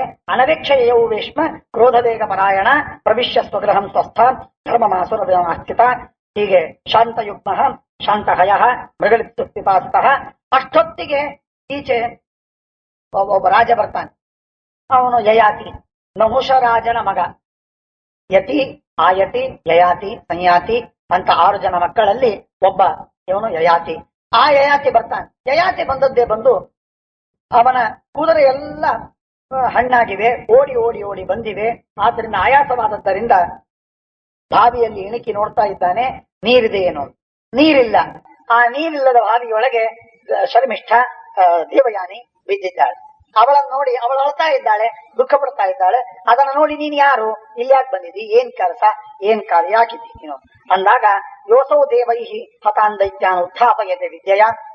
ಯಾವ ನಮ್ಮಪ್ಪ ದೇವತೆಗಳ ಸಂಹಾರ ಮಾಡಿದಾಗ ದೈತ್ಯರನ್ನೆಲ್ಲರನ್ನು ಬದುಕಿಸ್ತಾನೋ ಅಂತಹ ದೈತ್ಯರನ್ನ ಬದುಕಿಸುವ ಮೃತ ಸಂಜೀವಿನಿ ವಿದ್ಯೆಯಲ್ಲಿ ಪ್ರವೀಣನಾದ, ಚತುರನಾದ, ಅದರಿಂದ ದೈತ್ಯರೆಲ್ಲರಿಗೂ ಗುರುವಾದ ಶುಕ್ರಾಚಾರ್ಯರ ಮಗಳು ನಾನು ದೇವಯಾನಿ ಅಂತ ಹೇಳಿ ಏಷಮೇ ದಕ್ಷಿಣೋ ರಾಜನ್, ನಾನು ಬಿದ್ದಿದ್ದೇನೆ, ನನ್ನ ಬಲಗೈ ಕೊಡ್ತೇನೆ, ನೀನ್ ದಯವಿಟ್ಟು ನನ್ನನ್ನು ಎತ್ತು. ಆಗ ಅವಳನ್ನ ಕೈ ಹಿಡಿದು ಬಲಗೈ ಹಿಡಿದು ಎತ್ತಿ ಮೇಲಕ್ಕೆ ತರ್ತಾನೆ. ಅವಳು ಹೋಗ್ತಾಳೆ. ತಸ್ಮಾನ್ ಮಾಂ ಪತಿತಂ ಅಸ್ಮಾತ್ ಕೂಪಾದುದ್ಧತ್ವಮರ್ಹಸಿ ಬ್ರಾಹ್ಮಣೀಂ ಕನ್ಯಾಂ ವಿದ್ಯಾಯ ನಹುಷಾತ್ಮಜ. ಯಯಾತಿ ಇವಳು ಯಾರು ಅಂತ ಗೊತ್ತಾಗತ್ತೆ. ಇವನು ಬ್ರಾಹ್ಮಣರ ಮಗಳು, ಇವಳು ನಾನು ಕ್ಷತ್ರಿಯನು, ಆದರೂ ಕೂಡ ಪಾಣಿಗ್ರಹಣವನ್ನ ಕೈ ಹಿಡಿಯೋದು ಮಾಡಬಾರದು, ಆದರೂ ನಾನು ಅನಿವಾರ್ಯ, ಅವಳು ಬಿದ್ದಿದ್ದಾಳೆ ಅಂತ ಹೇಳಿ ಎತ್ತಿ ಅವಳನ್ನ ಮೇಲಕ್ಕೆ ಇಡ್ತಾನೆ. ಗೃಹೀತಾಹಂ ತ್ವಯಾಪಾಣೌ ತಸ್ಮಾತ್ ಭರ್ತಾ ಭವಿಷ್ಯತಿ. ಆಗ ದೇವಯಾನಿ ತಕ್ಷಣ ಹೇಳ್ತಾಳೆ, ಏನಿಲ್ಲ, ನೀನ್ ನನ್ನ ಬಲಗೈ ಹಿಡಿದು ನನ್ನನ್ನ ಮೇಲಕ್ಕೆ ಎತ್ತಿದ್ದೀಯ, ಆದ್ದರಿಂದ ನೀನ್ ಅವಶ್ಯವಾಗಿ ನನ್ನ ಗಂಡನಾಗಲೇಬೇಕು ಅಂತ ಹೇಳಿ ದೇವಯಾನಿ ಅವನಿಗೆ ಹೇಳ್ತಾಳೆ. ಹೇಳಿದಾಗ ಆಗ ಅವನಂತಾನೆ, ಸಾಧ್ಯವಿಲ್ಲ, ನಾನು ಕ್ಷತ್ರಿಯ, ನೀನು ಬ್ರಾಹ್ಮಣ ಕುಮಾರಿಯನ್ನು ನಾನು ಮದುವೆ ಆಗೋದು ಸಾಧ್ಯವೇ ಇಲ್ಲ. ಅದರೊಳಗೂ ಶುಕ್ರಾಚಾರ್ಯರಿಗೆ ಗೊತ್ತಾಗಿ ಬಿಟ್ರೆ ಅವರು ನನಗೆ ಶಾಪ ಕೊಟ್ಟು ಸಂಹಾರ ಮಾಡಿಬಿಡ್ತಾರೆ. ಆದ್ದರಿಂದ ಇದೆಲ್ಲ ಆಗುವುದಿಲ್ಲ, ಬೇಡ. ಹಾಗಂತಾರೆ, ಇಲ್ಲ, ಹಾಗೆ ಆಗಬೇಕು, ನನಗೆ ಶಾಪವಿದೆ ಇತ್ಯಾದಿ ಮಾತುಗಳನ್ನ ಸಂಕ್ಷೇಪವಾಗಿ ಹೇಳ್ತಾಳೆ. ಹೇಳಿ ಆಮೇಲೆ ಇಷ್ಟೊತ್ತಾದ ಮೇಲೆ ಯಯಾತಿ ಸ್ವಪುರಮ್ಯಯೌ ಗತೇತು ನಾಹುಷೇ ತಸ್ಮಿನ್ ದೇವಯಾನ್ಯಪ್ಯನಿಂದಿತ ಕ್ವಚಿತ್ ಗತ್ವಾತ ವೃದತಿ ವೃಕ್ಷಮಾತೃಶ ಆಶ್ಯತ್ಯ ಧಿಷ್ಠಿತ ತತಶ್ಚಿರಾಯಮಾಣಾಯಾಮ್. ಮಗಳು ಬರ್ಲಿಲ್ಲ ದೇವಯಾನಿ ಯಾಕೋ ಕಾಡಿಗೆ ಹೋದವಳು, ತೋಟಕ್ಕೆ ಹೋದವಳು, ಬರ್ಲಿಲ್ಲ ಅಂತ ಅನ್ನುವ ದುಃಖದಿಂದ ಶುಕ್ರಾಚಾರ್ಯರ ದಾರಿ ಕಾಯ್ದು ಬಹಳ ದುಃಖದಿಂದ ಧಾತ್ರಿಗೆ ಹೇಳ್ತಾಳೆ, ನೋಡು, ದೇವಯಾನಿ ಹೋಗಿದ್ದಾಳೆ, ಇನ್ನೂ ಬಂದಿಲ್ಲ, ಯಾಕೆ ನೋಡ್ಕೊಂಡ್ ಬಾ ಅಂತಂದಾಗ ಧಾತ್ರಿ ಗೆಳತಿ ಕೇಳಿಕೊಂಡು ದಾರಿ ಹಿಡ್ಕೊಂಡು ಹೋಗ್ತಾಳೆ. ದೂರದವರೆಗೆ ಹೋಗ್ತಾಳೆ. ಹೋಗಿ ಎಲ್ಲಿ ಆಟವಾಯಿತು ಆ ಆಟವಾಡಿದ ಸ್ಥಳ, ಸ್ನಾನ ಮಾಡಿದ ಸ್ಥಳವನ್ನು ನೋಡ್ತಾರೆ. ನೋಡಿಕೊಂಡು ಹತ್ತಿರದಲ್ಲಿರುವ ಬಾವಿಯಲ್ಲಿ ನೋಡ್ತಾಳೆ. ಬಾವಿಯ ಹತ್ತಿರ ಒಂದು ಗಿಡವಿತ್ತು, ಗಿಡದ ಕೆಳಗೆ ಕೂತದ್ದನ್ನು ನೋಡಿ ಅವಳನ್ನು ಭೇಟಿಯಾದಾಗ ಅವಳು ಹೇಳ್ತಾಳೆ, ಈ ರೀತಿಯಾಗಿ ನಮಗೂ ಮತ್ತು ಶರ್ಮಿಷ್ಠಿಗೂ ಜಗಳವಾಯಿತು. ಆಗ ನಮ್ಮಪ್ಪ ಸೇವಕನಂತೆ, ಭಿಕ್ಷುಕನಂತೆ, ಯಾಚಕನಂತೆ, ಸ್ತೋತ್ರ ಮಾಡುವವನು, ಪ್ರತಿಗ್ರಹ ಮಾಡುವವನು, ಆದ್ರಿಂದ ಕ್ಷುದ್ರ, ಅಲ್ಪ, ಆದರೆ ಅವಳು ರಾಜನ ಪುತ್ರಿಯಂತೆ ನಮ್ಮಪ್ಪನಿಗೆ ಬೈದು ಭಾರಿ ನಿಂದೆ ಮಾಡಿ ನನ್ನನ್ನೂ ಹೀಯಾಳಿಸಿ ನನ್ನನ್ನು ಬಾವಿಯಲ್ಲಿ ನೂಕಿಬಿಟ್ಲು. ಇಂಥ ರಾಜನ ಮನೆಯೊಳಗೆ ಇಷ್ಟು ಅನಿಸ್ಕೊಂಡು ಅವರ ಮಗಳಿಂದ ನಾನು ಯಾಕಿರ್ಬೇಕು, ನನಗೇನ್ ಅಗತ್ಯವಿದೆ, ನಾನು ಸರ್ವತಾ ಇರ್ಲಿಕ್ಕೆ ತಯಾರಿಲ್ಲ, ನಾನು ಇಲ್ಲಿ ಊರಲ್ಲೇ ಬರುವುದಿಲ್ಲ, ಅದಕ್ಕಾಗಿ ನಾನು ಹೊರಗಿದ್ದೀನಿ, ಬರೋದೇ ಇಲ್ಲ, ನಾನು ಇಲ್ಲಿಂದಲೇ ಬೇರೆ ಊರಿಗೆ ಹೋಗ್ತೇನೆ ಅಂತ ದೇವಯಾನಿ ತನ್ನ ಅಭಿಪ್ರಾಯವನ್ನ ಹೇಳಿದ್ಲು. ದಾದಿಗೆ ಹೇಳಿದಾಗ ಇಲ್ಲಿಲ್ಲ, ಹಾಗೆಲ್ಲ ಮಾಡ್ಬೇಡ, ಮನೆಗ್ ಬಾ, ನಾನು ಏನಿದ್ರೂ ಬರುವುದಿಲ್ಲ ಅಂತ ಹೇಳಿ ಒತ್ತಾಯ ಮಾಡಿದಾಳೆ. ಆಗ ಶುಕ್ರಾಚಾರ್ಯನೇ ಕರ್ಕೊಂಡು ಬಂದಾಗ ಶುಕ್ರಾಚಾರ್ಯರು ಬಂದು ಅವಳಿಗೆ ಕೇಳ್ತಾರೆ. ಶುಕ್ರಾಚಾರ್ಯ ವೃಷಪರ್ವೈವ ತದ್ವೇದ ಶುಕ್ರೋ ರಾಜಾಚನಾಭುಷಃ. ಶುಕ್ರಾಚಾರ್ಯ ಹೇಳ್ತಾರೆ, ಏನಿದು ದೇವಯಾನಿ, ಎಷ್ಟು ದುಃಖ ಪಟ್ಟಿ ನೀನು, ಏನ್ ಕಾರಣ ಇದು, ಏನ್ ಸುಮ್ನೆ ಯಾರೋ ಏನೋ ಮಾತಾಡಿದ್ರು ಇಷ್ಟೆಲ್ಲ ಮನಸ್ಸಿಗೆ ಅಸಮಾಧಾನ ಪಟ್ರೇನು, ಇದೆಲ್ಲ ಮಾಡಬೇಡ, ನಾನು ಅವನಿಗೆ ಉಪಜೀವ್ಯನೋ ಅವನೇ ನನಗೆ ಉಪಜೀವ್ಯನೋ ಇದು ಅವನಿಗೆ ಗೊತ್ತು, ವೃಷಪರ್ವರಾಜನಿಗೆ. ನಾನಿದ್ರೆ ಅವನು ಬದುಕಿರ್ತಾನೆ, ನಾನಿಲ್ದೆ ಇದ್ರೆ ಅವನ ರಾಜ್ಯವೇ ಇಲ್ಲ, ಬದುಕೋದೇ ಇಲ್ಲ, ಅವನ ದಾನವರು ದೈತ್ಯರು ಯಾರು ಉಳಿಯೋದೇ ಇಲ್ಲ, ಇಂಥ ಪರಿಸ್ಥಿತಿ. ಆದ್ದರಿಂದ ನನ್ನಿಂದಾಗಿ ಅವನು ಬದುಕಿದ್ದಾನೆ ಹೊರತು ಅವನಿಂದಾಗಿ ನಾನು ಬದುಕಿದ್ದಲ್ಲ. ಆದ್ರಿಂದ ನೀನೇನ್ ತಿಳಿಬೇಡ, ಅದೇನೋ ಹೌದು ಹುಚ್ಚಿ, ಅವಳಿಗೇನ್ ಗೊತ್ತಿಲ್ಲ, ತಿಳುವಳಿಕೆ ಇಲ್ಲದೆ ತಿಳಿಗೇಡಿತನದಿಂದ ಮಾತಾಡಿದಾಳೆ, ಅಸಮಾಧಾನ ಪಟ್ಕೋಬೇಡ, ನಡಿ ಮನೆಗೆ ಹೋಗೋಣ. ಇಲ್ಲಿಲ್ಲ, ಹಾಗಾಗ್ಲಿಕ್ಕೆ ಸಾಧ್ಯವಿಲ್ಲ, ನಾನು ಏನಿದ್ರು ಅವನಿಗೆ ಶಾಪ ಕೊಡಬೇಕು, ನಾವು ಊರು ಬಿಟ್ಟು ಹೋಗ್ಬೇಕು, ಹಾಗೆ ಹೀಗೆ ಗಲಾಟೆ ಮಾಡಿದಾಗ ಹೇಳ್ತಾರೆ ಶುಕ್ರಾಚಾರ್ಯ ಹೇಳ್ತಾರೆ, ತಸ್ಮಾದುತ್ತಿಷ್ಠ ಗಚ್ಛಾಮಃ ಸ್ವಗೃಹಂ ಕುಲನಂದಿನಿ ಕ್ಷಮಾಂ ಕೃತ್ವ ವಿಶಾಲಾಕ್ಷಿ ಕ್ಷಮಾ ಸಾರಾಹಿ ಸಾಧವಃ. ಕ್ಷಮಾ ಮಾಡುವುದು ಸಾಧುಗಳ ಮಹಾಫಲ. ದೊಡ್ಡ ಗುಣವೇನು ಸಾಧುಗಳಲ್ಲಿ ಅಂತಂದ್ರೆ ಕ್ಷಮ. ಸಿಟ್ಟಿಗೆ ಅವರು ಎಷ್ಟೇ ಅಪರಾಧವನ್ನ ಮಾಡಿದ್ರು ಕೂಡ ಕೊನೆಗೂ ಅದನ್ನು ಒಪ್ಪಿ ಬಿಡ್ತಾರೆ, ಹೋಗ್ಲಿ ಬಿಡು, ತಪ್ಪಾಯ್ತು ಆಯ್ತು ಅಂತ ಹೇಳಿ ಒಪ್ಪುತ್ತಾರೆ, ಕ್ಷಮ ಮಾಡ್ತಾರೆ. ಹಾಗೆ ಆಗಿದೆ ಏನೋ ಅಪರಾಧ, ಅದನ್ನು ಬಿಟ್ಬಿಡು, ಮನಸ್ಸಿನ ಇಟ್ಕೋಬೇಡ. ಯಚ್ಚ ಕಿಂಚಿತ್ ಸರ್ವಗತಂ ಭೂಮೌವ ಯದಿವಾದಿವಿ ತಸ್ಯಾಹಂ ಈಶ್ವರೋ ನಿತ್ಯಂ ತುಷ್ಟೇನೋಕ್ತ ಸ್ವಯಂಭವ. ಶುಕ್ರಾಚಾರ್ಯರಿಗೆ ಬ್ರಹ್ಮದೇವರು ಒಂದು ವರವನ್ನು ಕೊಟ್ಟದ್ದುಂಟು. ಏನು ವರವನ್ನು ಕೊಟ್ಟಿದ್ದಾರೆ ಅಂತಂದ್ರೆ, ಜಗತ್ತಿನಲ್ಲಿ ಚೆಲುವು, ಚಂದ, ಅಂದ, ಸುಖ, ಬೆಳ್ಳಿ, ಐಶ್ವರ್ಯ, ಸಮೃದ್ಧಿ ಅಂತ ಏನೇನಿದೆ ಆ ಎಲ್ಲ ಸೌಭಾಗ್ಯಗಳಿಗೆ ಶುಕ್ರ ನೀನು ಅಧಿಪತಿ, ನಿನಗೆ ಅದೆಲ್ಲ ಸಿಗ್ತದೆ. ನಿನ್ನನ್ನು ಆರಾಧನೆ ಮಾಡಿದರೆ ನಿನ್ನ ಆರಾಧನೆ ಮಾಡಿದ ನಿನ್ನ ಭಕ್ತರಿಗೂ ಅದು ಲಬ್ಧವಾಗ್ತದೆ. ಹಾಗಾಗಿ ಶುಕ್ರ ಉಚ್ಚವಾಗಿರುವುದು ಕುಂಡಲಿಯಲ್ಲಿ ಜಾತಕದಲ್ಲಿ ಬಹಳ ಶ್ರೇಷ್ಠ. ಅದು ಸೌಭಾಗ್ಯಪ್ರದ, ವಿಶೇಷವಾಗಿ ಕಲ್ಯಾಣಕಾರಕ, ಐಶ್ವರ್ಯಪ್ರದವಾಗಿರುವಂತಹದ್ದು. ಹಾಗಾಗಿ ಶುಕ್ರನ ಸ್ಥಿತಿಗತಿಗಳ ಮೇಲೆ ಐಶ್ವರ್ಯ, ಸೌಭಾಗ್ಯ ಇವುಗಳ ನಿರ್ಧಾರವನ್ನು ಮಾಡ್ತಾರೆ. ಆದ್ದರಿಂದ ತಸ್ಯಾಹಂ ಈಶ್ವರೋ ನಿತ್ಯಂ ತುಷ್ಟೇನೋಕ್ತ ಪ್ರಜಾ ಸ್ವಯಂಭವ. ಸಾಕ್ಷಾತ್ ಬ್ರಹ್ಮದೇವರು ನನಗಿಂತ ವರವನ್ನು ಕೊಟ್ಟಿದ್ದಾರೆ. ಈ ವೃಷಪರ್ವ ರಾಜ ಏನೋ ತನ್ನ ರಾಜ್ಯಕ್ಕೆ ಅವನ ಅಧಿಪತಿ, ನಾನು ಹಾಗಲ್ಲ, ಸ್ವರ್ಗದಲ್ಲಿ, ಭೂಲೋಕದಲ್ಲಿ, ಪಾತಾಳದಲ್ಲಿ ಎಲ್ಲೇ ಇರಲಿ ಮೂರೂ ಲೋಕಗಳಲ್ಲಿರುವಂತಹ ಮಹದೈಶ್ವರ್ಯಕ್ಕೆ ನಾನು ಅಧಿಪತಿ. ಯಾಕಳ್ತಿ ನೀನು, ನಡಿ ಹೋಗೋಣ, ಬೇಡ ಅಂತ ಅನ್ನೋದಿಲ್ಲ, ಆದರೆ ಕ್ಷಮ ಮಾಡು. ಅಲಂ ಜಲಂ ವಿಮುಂಚಾಮಿ ಪ್ರಜಾನಾಂ ಹಿತಕಾಮ್ಯ, ಅಲಂ ಜಲಂ ವಿಮುಂಚಾಮಿ ಪ್ರಜಾನಾಂ ಹಿತಕಾಮ್ಯಯ ಉಷ್ಣಾಂ ಔಷಧಯ ಸರ್ವಾಹ ಇತಿ ಸತ್ಯಂ ಬ್ರವೀಮಿತೆ. ನಾನೇ ಶುಕ್ರ ಗ್ರಹ, ನನ್ನ ಪ್ರಭಾವದಿಂದ ಜಗತ್ತಿನಲ್ಲಿ ಒಳ್ಳೆ ಸುಭಿಕ್ಷ, ಒಳ್ಳೆ ಮಳೆ, ಔಷಧಿ, ಸಮೃದ್ಧಿ, ಸೌಭಾಗ್ಯ ಎಲ್ಲ ಕಡೆಗೆ. ಆಕಳುಗಳಲ್ಲಿ ಹಾಲು ಬರುವುದು ನನ್ನಿಂದಾಗಿ, ನನ್ನ ಪ್ರಭಾವದಿಂದ, ನನ್ನ ಪ್ರತಾಪದಿಂದ, ನನ್ನ ಅನುಗ್ರಹದಿಂದ ಹೀಗೆಲ್ಲ ಜಗತ್ತಿನಲ್ಲಿ ಆಗತ್ತೆ. ಇದು ಜ್ಯೋತಿಷ್ ಶಾಸ್ತ್ರದಲ್ಲಿ ಸಿದ್ಧ, ಇಷ್ಟು ನನ್ನ ಸಾಮರ್ಥ್ಯ ಅಂತ ಹೇಳಿ ಶುಕ್ರಾಚಾರ್ಯರು ಎಷ್ಟು ಸುಂದರವಾಗಿ ಚೆನ್ನಾಗಿ ಹೇಳ್ತಾರೆ. ಪುಷ್ಟಾನ್ಯ ಔಷಧಯ ಫಲವಾಹ ಇದು ಸತ್ಯಂ ಬ್ರವೀಮಿತೆ, ಸತ್ಯವಾಗಿ ಹೇಳ್ತೀನಿ, ಇದರಲ್ಲೇನು ಸಂದೇಹವಿಲ್ಲ. ಆದ್ದರಿಂದ ವಿಷಾದ ದುಃಖಿತವಾಗಿರತಕ್ಕಂತಹ ತನ್ನ ಮಗಳಿಗೆ ಸಮಾಧಾನಗೊಳಿಸಿ ಹೇಳ್ತಾರೆ, ಯ ಪರೇಶಾಂ ನರೋ ನಿತ್ಯಂ ಅತಿವಾದಂ ಸ್ಥಿತಿಕ್ಷತೆ. ಮನುಷ್ಯನಿಗೆ ಸಹನೆ ಗುಣ ಎನ್ನುವುದನ್ನ ಬಹಳವಾಗಿ ಸುಂದರವಾಗಿ ಶುಕ್ರಾಚಾರ್ಯರು ವರ್ಣಿಸಿ ದೇವಯಾನಿಗೆ ಉಪದೇಶ ಮಾಡ್ತಾರೆ. ಮೊದಲು ಯ ಪರೇಶಾಂ ನರೋ ನಿತ್ಯಂ ಅತಿವಾದಂ ಸ್ಥಿತಿಕ್ಷತೆ. ಪರೇಶಾಂ ಅತಿವಾದನ್, ಯಾರೋ ಏನೋ ಅಂದ್ರು, ಆಡಿದ್ರು, ಬೈದ್ರು, ನಿಂದೆ ಮಾಡಿದ್ರು, ಆ ನಿಂದೆಯನ್ನ ಯಾವ ಮನುಷ್ಯ ಸಹನೆ ಮಾಡ್ತಾನೆ, ದೇವಯಾನಿ ವಿಜಾನೀಹಿ ತೇನ ಸರ್ವಮಿದಂ ಜಿತಂ. ಯಾವ ಮನುಷ್ಯ ತನ್ನನ್ನ ಸ್ತೋತ್ರ ಮಾಡಿದ್ದನ್ನ ಬಹಳ ಬೆಲೆ ಕೊಡುವುದಿಲ್ಲ, ಯಾರು ತನ್ನ ನಿಂದೆಯನ್ನ ಮಹತ್ವ ಕೊಡುವುದಿಲ್ಲ, ಆ ಮನುಷ್ಯ ಇಡೀ ಜಗತ್ತನ್ನೇ ಗೆದ್ದಂತೆ. ಎಲ್ಲ ಸಿಕ್ಕೀತು, ಎಲ್ಲ ಆದೀತು, ಎಲ್ಲ ಹೋದೀತು. ಆದರೆ ಮನುಷ್ಯನಿಗೆ ತನ್ನ ನಿಂದ, ತನ್ನ ಸ್ತುತಿ ಇವುಗಳನ್ನ ಕೇಳಿ ವಿಕಾರವಾಗದಿರುವವನು ಬಹಳ ಕಮ್ಮಿ. ಯಾರು ತನ್ನ ಸ್ತೋತ್ರವನ್ನ ಕೇಳಿಯೂ ಹಿಗ್ಗುವುದಿಲ್ಲ, ಯಾರು ತನ್ನ ನಿಂದೆಯನ್ನ ಕೇಳಿಯೂ ಕೂಡ ಕುಗ್ಗುವುದಿಲ್ಲ, ದುಃಖ ಪಡುವುದಿಲ್ಲ, ಆ ಮನುಷ್ಯ ನಿಶ್ಚಲ, ಅಚಲ, ಅತ್ಯಂತ ಸಂತುಷ್ಟನಾದವನು, ಬಹಳ ದೊಡ್ಡ ಯೋಗ್ಯತೆ. ಅವನು ಇಡೀ ಜಗತ್ತನ್ನೇ ಗೆದ್ದಂತೆ ಇಡೀ ಜಗತ್ತನ್ನು ಅವನಿಗೆ ಗೆಲ್ಲುವುದು ಸಾಧ್ಯವಾಗ್ತದೆ. ಬಹಳ ಮಹತ್ವದ ಮಾತು. ಮನುಷ್ಯನಿಗೆ ಯಾವುದಕ್ಕಿಂತಲೂ ಎಲ್ಲ ಐಶ್ವರ್ಯಾದಿಗಳೆಲ್ಲ ಒಂದು ಕಡೆಗೆ, ಆದರೆ ಎಲ್ಲಕ್ಕಿಂತಲೂ ಮಿಗಿಲಾಗಿರುವಂತಹ ಅತ್ಯುತ್ತಮವಾದಂತಹ ಪದಾರ್ಥ ಮನಸ್ಸಿಗೆ ಒಳ್ಳೊಳಗೆ ಆನಂದವನ್ನು ಕೊಡುವಂತಹದ್ದು ಅಂದ್ರೆ ಸ್ತುತಿ. ಒಳೊಳಗೆ ದುಃಖವನ್ನು ಕೊಡತಕ್ಕಂತಹದ್ದು ಅಂದ್ರೆ ನಿಂದೆ. ಏನೋ ಒಂದು ಸಣ್ಣ ನಿಂದೆಯನ್ನ ಮಾರ್ಮಿಕವಾದ ಒಂದೇ ಶಬ್ದ ಆಡಿಬಿಟ್ರೆ ಸಾಕು, ಅದು ಒಳಗೇ ಕೊರಿತಾ ಇರ್ತದೆ. ದಿನ ವರ್ಷಗಳವರೆಗೆ ಅದು ದುಃಖ ಇದ್ದೇ ಇರ್ತದೆ. ಅನುಭವದ ಕಾಲ ಕಳೆದಂತೆ ಕದಾಚಿತ್ ಅದು ಕಡಿಮೆಯಾಗಬಹುದು, ಮಾಸಬಹುದು, ಆದರೆ ದುಃಖ ಪೂರ್ಣವಾಗಿ ಉನ್ಮೂಲಿತವಾಗುವುದಿಲ್ಲ. ಕೆಲವೊಮ್ಮೆ ಅದು ಉಳಿತದೆ. ಹಾಗೆ ಸ್ತುತಿಯೂ ಹಾಗೆ, ಒಂದೇ ಒಂದು ಶಬ್ದ ಯಾರೋ ಅಂದಿರ್ತಾರೆ, ಆ ಸ್ತೋತ್ರ ಮಾಡಿದ್ದು ಮನುಷ್ಯ ತನ್ನಲ್ಲಿ ಏನೂ ಹೆಚ್ಚಿನ ಗುಣ ಬರುವುದಿಲ್ಲ, ಹೆಚ್ಚಿನ ಲಾಭ ಆಗುವುದಿಲ್ಲ. ಯಾರೋ ಸ್ತೋತ್ರ ಮಾಡಿದ್ದು, ಅದು ಸ್ತೋತ್ರ ಶಬ್ದ. ಆ ಶಬ್ದದಿಂದಲೇ ಮನುಷ್ಯ ಏನು ಹಿಗ್ಗುತ್ತಾನೆ ವಿನಾಕಾರಣವಾಗಿ. ಮನುಷ್ಯ ಗುಣಮಟ್ಟ ಹೆಚ್ಚು ಮಾಡಿಕೊಳ್ಳದೇನೆ ಕೇವಲ ಪ್ರಶಸ್ತಿಗಳಿಂದ ಅಥವಾ ಪ್ರಮಾಣ ಪತ್ರಗಳಿಂದ ಅಥವಾ ಬಿರುದಾವಳಿಗಳಿಂದ ಮನುಷ್ಯ ಎಂದೆಂದಿಗೆ ದೊಡ್ಡವನಾಗುವುದಿಲ್ಲ. ಇದನ್ನು ತಿಳ್ಕೋಬೇಕು. ಆದ್ದರಿಂದ ಅದಕ್ಕೆ ಹೇಳ್ತಾರೆ, ಪರೇಶಾಂ ನರೋ ನಿತ್ಯಂ ಅತಿವಾದಾಂ ಸ್ಥಿತಿಕ್ಷತೆ. ಅತಿವಾದಗಳನ್ನು ಯಾರು ಸಹನೆ ಮಾಡ್ತಾನೆ ತೇನ ಸರ್ವಮಿದಂ ಚಿತಂ, ಅವನೆಲ್ಲವನ್ನ ಗೆದ್ದ. ಮನುಷ್ಯನಿಗೆ ಇದಕ್ಕೆ ಬಹಳ ದೊಡ್ಡ ಮನಸ್ಸು ಬೇಕಾಗ್ತದೆ, ಬಹಳ ದೊಡ್ಡ ಮನಸ್ಸು ಬೇಕಾಗ್ತದೆ. ಅತಿ ವಿಶಾಲವಾದ ದೃಷ್ಟಿಕೋನವಿದ್ದವನಿಗೆ ಮಾತ್ರ ಸಮುದ್ರಕ್ಕೆ ನೀವು ಎಷ್ಟು ನೀರು ಹಾಕಿದ್ರೂ ಉಕ್ಕುವುದಿಲ್ಲ. ಯಾಕೆ? ಪಾತ್ರವೇ ಅಷ್ಟು ದೊಡ್ಡದು, ವಿಶಾಲವಾದ ಪಾತ್ರ.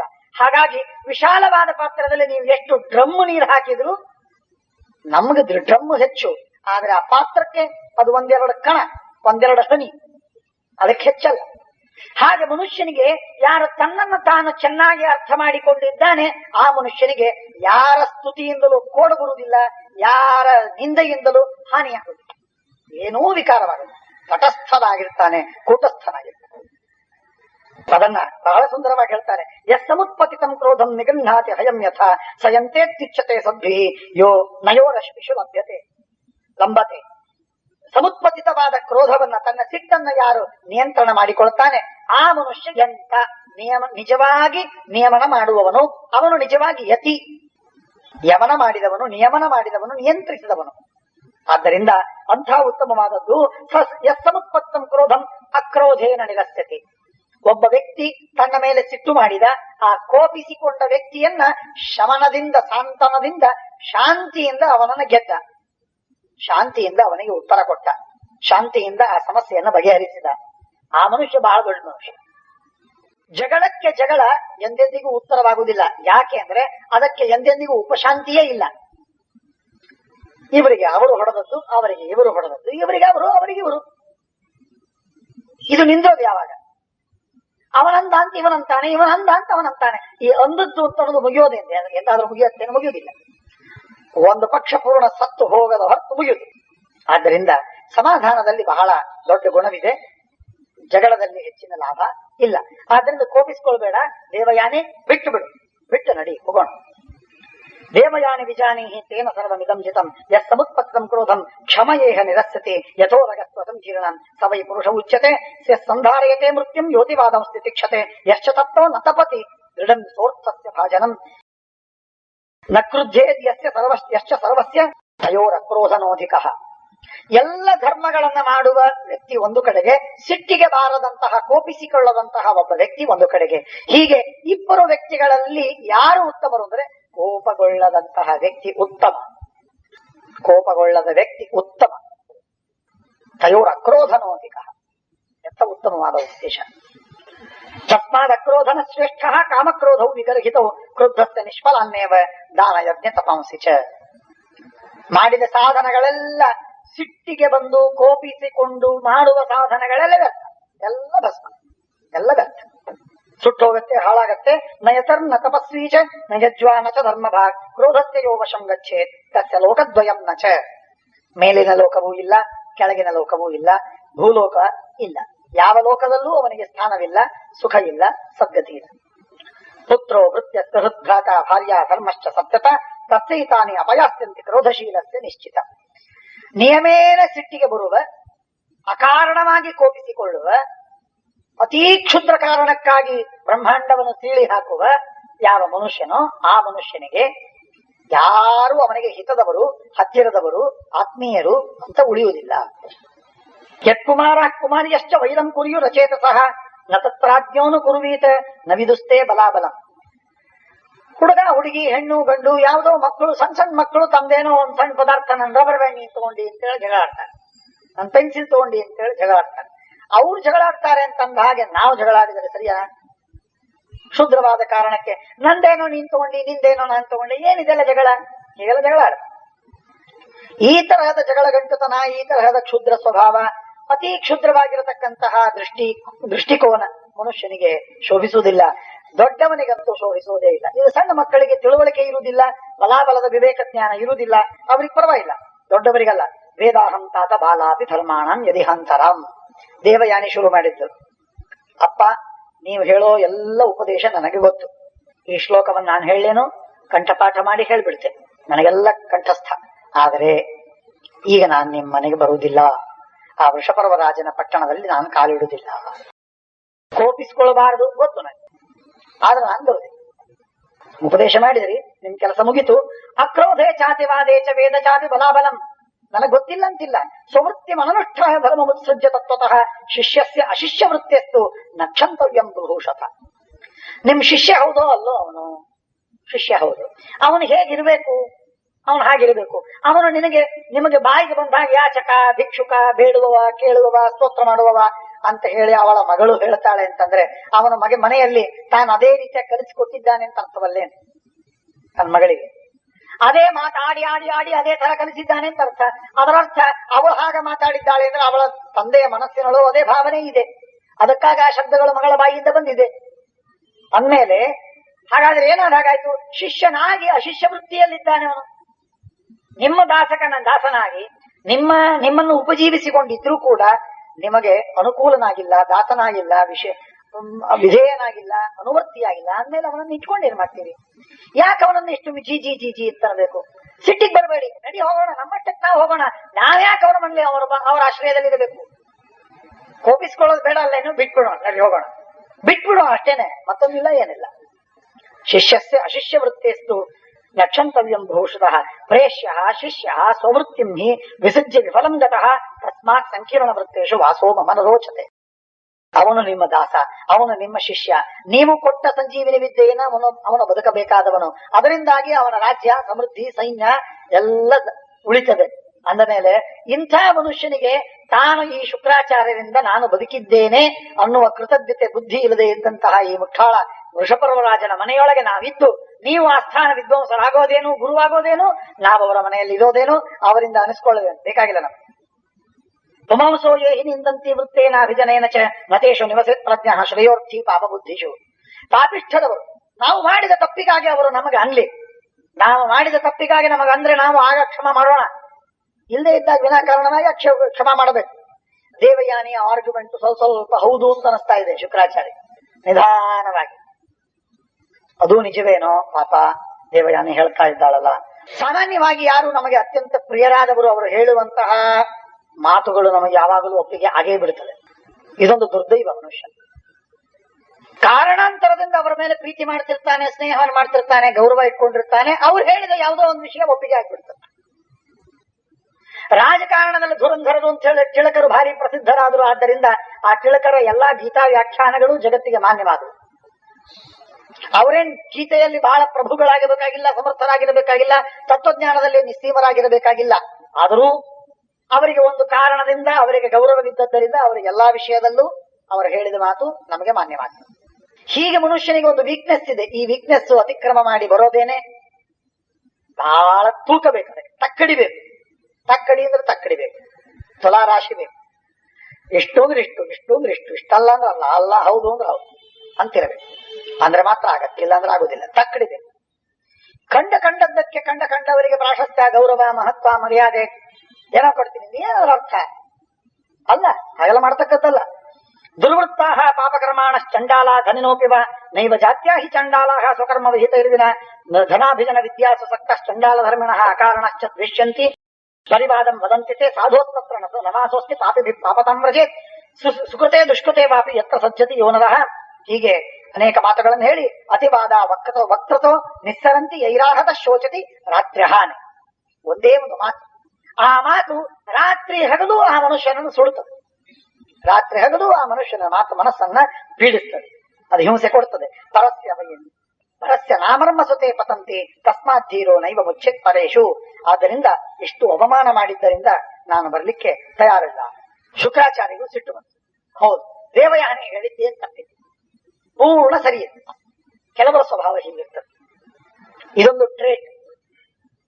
ಎಂಥ ಟ್ರೇಟ್ ಅಂತಂದ್ರೆ, ಅವರು ತಾವು ತಮ್ಮ ವಿವೇಕದಿಂದ ಸ್ವಲ್ಪ ಕೆಲಸ ಮಾಡಬೇಕು ಅಂತ ಸ್ವಲ್ಪ ಹೊರಡ್ತಾರೆ, ಗಟ್ಟಿ ಇರುವುದಿಲ್ಲ, ಸ್ಟ್ರಾಂಗ್ ವಿಲ್ ಇಲ್ಲ, ಸ್ಟ್ರಾಂಗ್ ಲೈಕ್ಸ್ ಅಂಡ್ ಡಿಸ್ಲೈಕ್ಸ್ ಅಂತ ಇಲ್ಲ ಅವರಿಗೆ. ವೇವರಿಂಗ್, ವ್ಯಾಸಿಲೇಟಿಂಗ್, ಆಸಿಲೇಟಿಂಗ್ ಇಂಥವರು. ಅವರತ್ರ ನೀವು ತಪ್ಪಿನ ಪಕ್ಷದವರೇ, ಅನ್ಯಾಯ ಮಾಡಿದವರೇ, ಅವರತ್ರ ಹೋಗಿ ಶರಣು ಹೋಗಿ. ಹೀಗಾಗಿದೆ ನೋಡ್ರಿ, ಅವರು ನಮಗೆ ಹೀಗಂತಾರೆ ಅಂತಂದ್ರೆ ಹೌದಾ, ನಾನಿದ್ದೀನಿ ಅಂತಾರ. ವಿನಾಕಾರಣವಾಗಿ ಆ ತಪ್ಪಿನ ಪಕ್ಷವನ್ನು ಹಿಡಿದು ಸಾಧಿಸ್ಲಿಕ್ಕೆ ಪ್ರಯತ್ನವನ್ನು ಮಾಡ್ತಾರೆ. ಇಂಥ ವಿಚಿತ್ರ ಜನ. ಅವರಿಗೆ ಯಾರ ಮೊದಲು ಬಂದು ಶರಣಾಗತರಾಗ್ತಾರೆ ಅವರಿಗೆ ಅಭಯದಾನ ಮಾಡಿ ಬಿಡ್ತಾರೆ. ನೀವೊಂದು ಸ್ವಲ್ಪ ಆರ್ಗ್ಯುಮೆಂಟ್ ಮಾಡಿ, ಅವರೇನೋ ಒಂದು ಮಾತು ಹೇಳ್ತಾರೆ, ಅಲ್ಲ ಅಂತ ಹೇಳಿ ಅವರ ಹತ್ರ ಆರ್ಗ್ಯುಮೆಂಟ್ ಮಾಡಿಬಿಡಿ, ಅವ್ರು ಒಪ್ಪಿ ಬಿಡ್ತಾರೆ.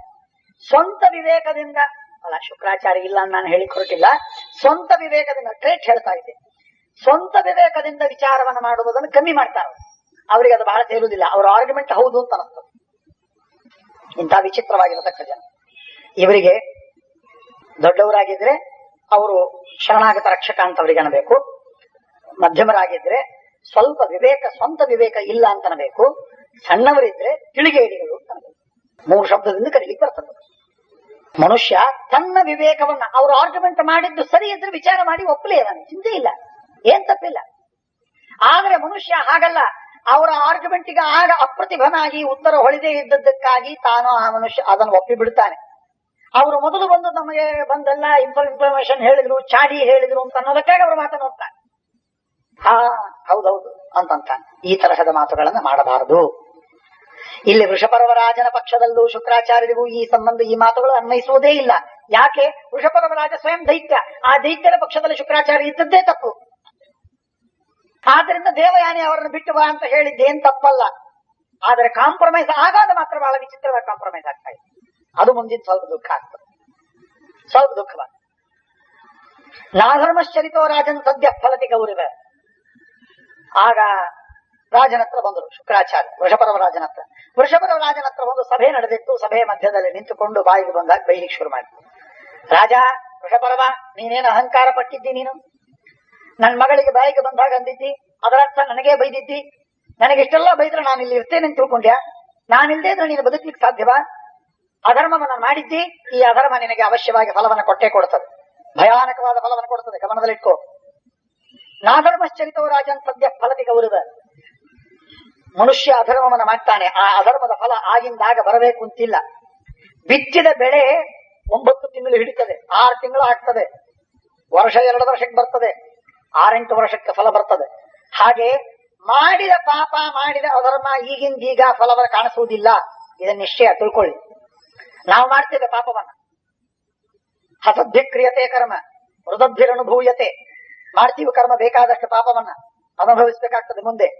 ಅದು ಎಚ್ಚರ ಇರುವುದಿಲ್ಲ.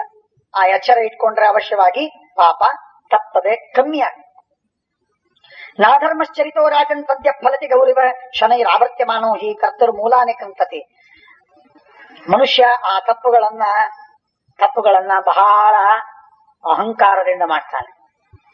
ಜ್ಞಾನಿಗಳ, ದೊಡ್ಡವರ, ನಾನು ನಿನ್ನ ಗುರು, ನನ್ನ ವಿರೋಧವನ್ನು ನೀನು ಮಾಡಿದ್ರೆ ನಿನಗೆ ಇವತ್ತಲ್ಲ ಇನ್ಯಾವ ಜನ್ಮದಲ್ಲೂ ನಿನಗೆ ತಾಗ್ಲಿಕ್ಕೆ ಸಾಧ್ಯವಿಲ್ಲ, ತಿಳ್ಕೋ. ಪುತ್ರೇಶುವ ನತೃಶುವ ಚೇದಾತ್ಮನಿ ಪಶ್ಯತಿ. ಮಾಡಿದ ಪಾಪವೇನಿದೆ ಅದು ಅವನಿಗೆ ಫಲ ಬರ್ತದೆ, ಬರಬೇಕು, ಇದು ನಿಜ. ಆದರೆ ಕೆಲವೊಮ್ಮೆ ಬರುವುದಿಲ್ಲ.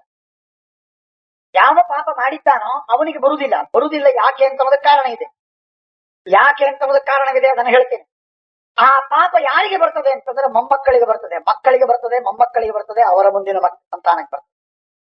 ವಂಶಕ್ಕೆ ಬರ್ತದೆ ಆ ರೋಗ, ಆ ಪಾಪ, ಆ ಶಾಪ ವಂಶಕ್ಕೆ ಬರ್ತದೆ. ಪುಣ್ಯ ಮಾಡಿದ್ದು ಅಷ್ಟೇ.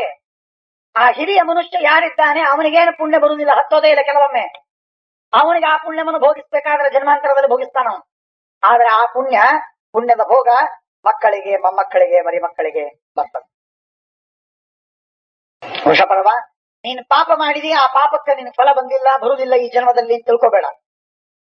ಹುಷಾರ್, ನೀನ್ ಮಾಡಿದ ಪಾಪ ಅವಶ್ಯವಾಗಿ ನಿನ್ನ ಮಕ್ಕಳಿಗೆ, ಮೊಮ್ಮಕ್ಕಳಿಗೆ ಬಂದೇ ಬರ್ತದೆ. ನಿನಗಾದ್ರೂ ಬರ್ತದೆ, ನಿನ್ನ ಮಕ್ಕಳು ಮೊಮ್ಮಕ್ಕಳಿಗಾದ್ರೂ ಬರ್ತದೆ. ಪಾಪವನ್ನು ಮಾಡ್ಲಿಕ್ಕೆ ಹೋಗ್ಬೇಡ. ಫಲತ್ತೇ ಮಧ್ರುವಂ ಪಾಪಂ ಗುರುಭುಕ್ತಮಿಬೋದರೆ. ಆದ್ದರಿಂದ ಅದು ಒಳ್ಳೆಯದಲ್ಲ. ಅಧೀಯಾನಂ ಹಿತಂ ರಾಜನ್ ಕ್ಷಮಾವಂತಂ ಜಿತೇಂದ್ರಿಯಂ ಯದಗಾಥ ಯಥಾ ವಿಪ್ರಂ ಕಚಮಂಗಿರ ಸಂಪದ. ಶಾಸ್ತ್ರವನ್ನು ಅಧ್ಯಯನ ಮಾಡ್ಲಿಕ್ಕೆ ನನ್ನಲ್ಲಿ ಬಂದಿದ್ದ ಅತ್ಯಂತ ಸದಾಚಾರಿಯಾಗಿರುವಂತಹ ಬ್ರಾಹ್ಮಣ, ಶ್ರೇಷ್ಠನಾದ ಬ್ರಾಹ್ಮಣ ಕಚ. ಆ ಕಚನನ್ನ ನೀನು ಸಂಹಾರ ಮಾಡಿದಿ. ಆ ಕಚನನ್ನ ಸಂಹಾರ ಮಾಡಿ ಕಂಡ ಪ್ರಾಣಿಗಳಿಗೆ ತಿನ್ನಿಸಿ, ನನಗೂ ತಿನ್ನಿಸಿ ಅವನನ್ನು ಕೊಲ್ಲಬೇಕು ಅಂತ ಪ್ರಯತ್ನ ಮಾಡಿದೆಯೋ ಇಲ್ವೋ, ಆ ಪಾಪ ನಿನ್ನ ಬಿಡುವುದಿಲ್ಲ. ಅದು ನಿನಗೆ ಅವಶ್ಯವಾಗಿ ಅಂಟಿಕೊಳ್ತದೆ. ಆ ಪಾಪ ನಿನಗುಂಟು. ಅಪಾಪಶೀಲಂ ಧರ್ಮಜ್ಞಂ ಶುಶ್ರೂಷಂ ಮಗ್ರಹೇ ರತಂ ಶರ್ಮಿಷ್ಠಯ ದೇವಯಾನೇ ಕ್ರೂರಮುಕ್ತ ಬಹುಪ್ರಭೋ. ಇದು ಒಂದು ಪಾಪ. ಎರಡನೇ, ನಿನ್ ಮಗಳ ಶರ್ಮಿಷ್ಠ ನನ್ನ ಮಗಳಾದ ದೇವಯಾನಿಗೆ ಬಾಯಿಗೆ ಬಂದಂತೆ ಅಂದು ಬಹಳ ಮನಸ್ಸಿಗೆ ಪೀಡೆ ಕೊಟ್ಟಿದ್ದಾಳೆ. ನನಗೂ ಮನಸ್ಸಿಗೆ ಬಂದಂತೆ ಅಂದಿದ್ದಾಳೆ. ಎದುರಾಗಿ ಅಂದಿಲ್ಲ, ಆದ್ರೆ ನನಗೇ ಅಂದದ್ದು ಹೆಚ್ಚು. ಆದ್ದರಿಂದ ವಸೇಯಮಿಹ ತಸ್ಮಾತ್ತೆ ತ್ಯಜಾಮಿ ವಿಷಯಂ ವ್ಯಪ. ನಾನು ಇಲ್ಲಿಯವರೆಗೆ ನಿನ್ನ ಹತ್ರ ಇದ್ದೆ, ಆ ಸ್ಥಾನದಲ್ಲಿ ಇದ್ದೆ. ನಾನಿನ್ ಮೇಲೆ ಸರ್ವತಾ ಇರುವುದಿಲ್ಲ, ನಾನು ಬಿಟ್ಟೆ, ಇಕೋ ನೋಡು ಹೊಂಟೆ ಅಂತ ಹೇಳಿ ಶುಕ್ರಾಚಾರ್ಯರು ಹೊರಡ್ತಾರೆ. ಮಾಶೋಚ ವರ್ಷಪರ್ವಸ್ತ್ವಂ ಮಹಾಕೃತ್ಯ ವಿಷಂಪತೆ ತಾತುಂತೆ ವಿಷಯೇ ರಾಜನ್ ನ ಶಕ್ಷ್ಯಾಮಿ ತಯಾವಿನ. ನೀನೇನು ಸಿಟ್ಟಿಗೆ ಬರಬೇಡ, ಏನು ದುಃಖ ಪಡಬೇಡ. ಶುಕ್ರಾಚಾರ್ಯ ಹೋಗ್ತಾರಲ್ಲ ಅಂತ ದುಃಖ ಪಟ್ರೆ ನಾನೇನ್ ತಿರುಗಿ ಬರ್ತೀನಿ ಅಂತ ತಿಳ್ಕೊಂಡೆ ನೀನು. ಇಲ್ಲ, ಯಾಕೆ? ದೇವಯಾನಿ ಹೊರಟು ಬಿಟ್ಟಿದ್ದಾಳೆ ಹೊರಗಡೆ.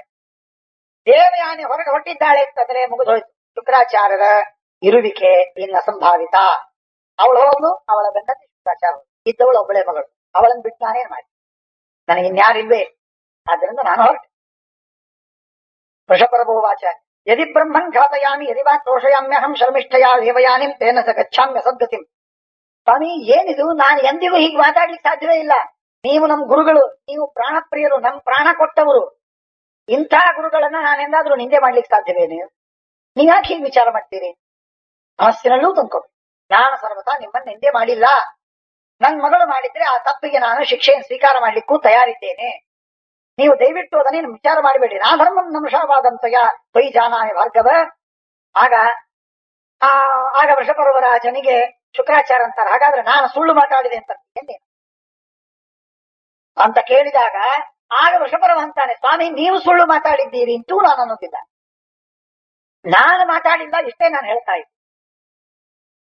ಇನ್ನು ಒಬ್ಬ ಶರ್ಮಿಷ್ಠ ಅಂದಿರಬಹುದು, ಗೊತ್ತಿಲ್ಲ ನನಗೆ, ಇಲ್ಲ ನಾನು ಅನ್ನೋದಿಲ್ಲ.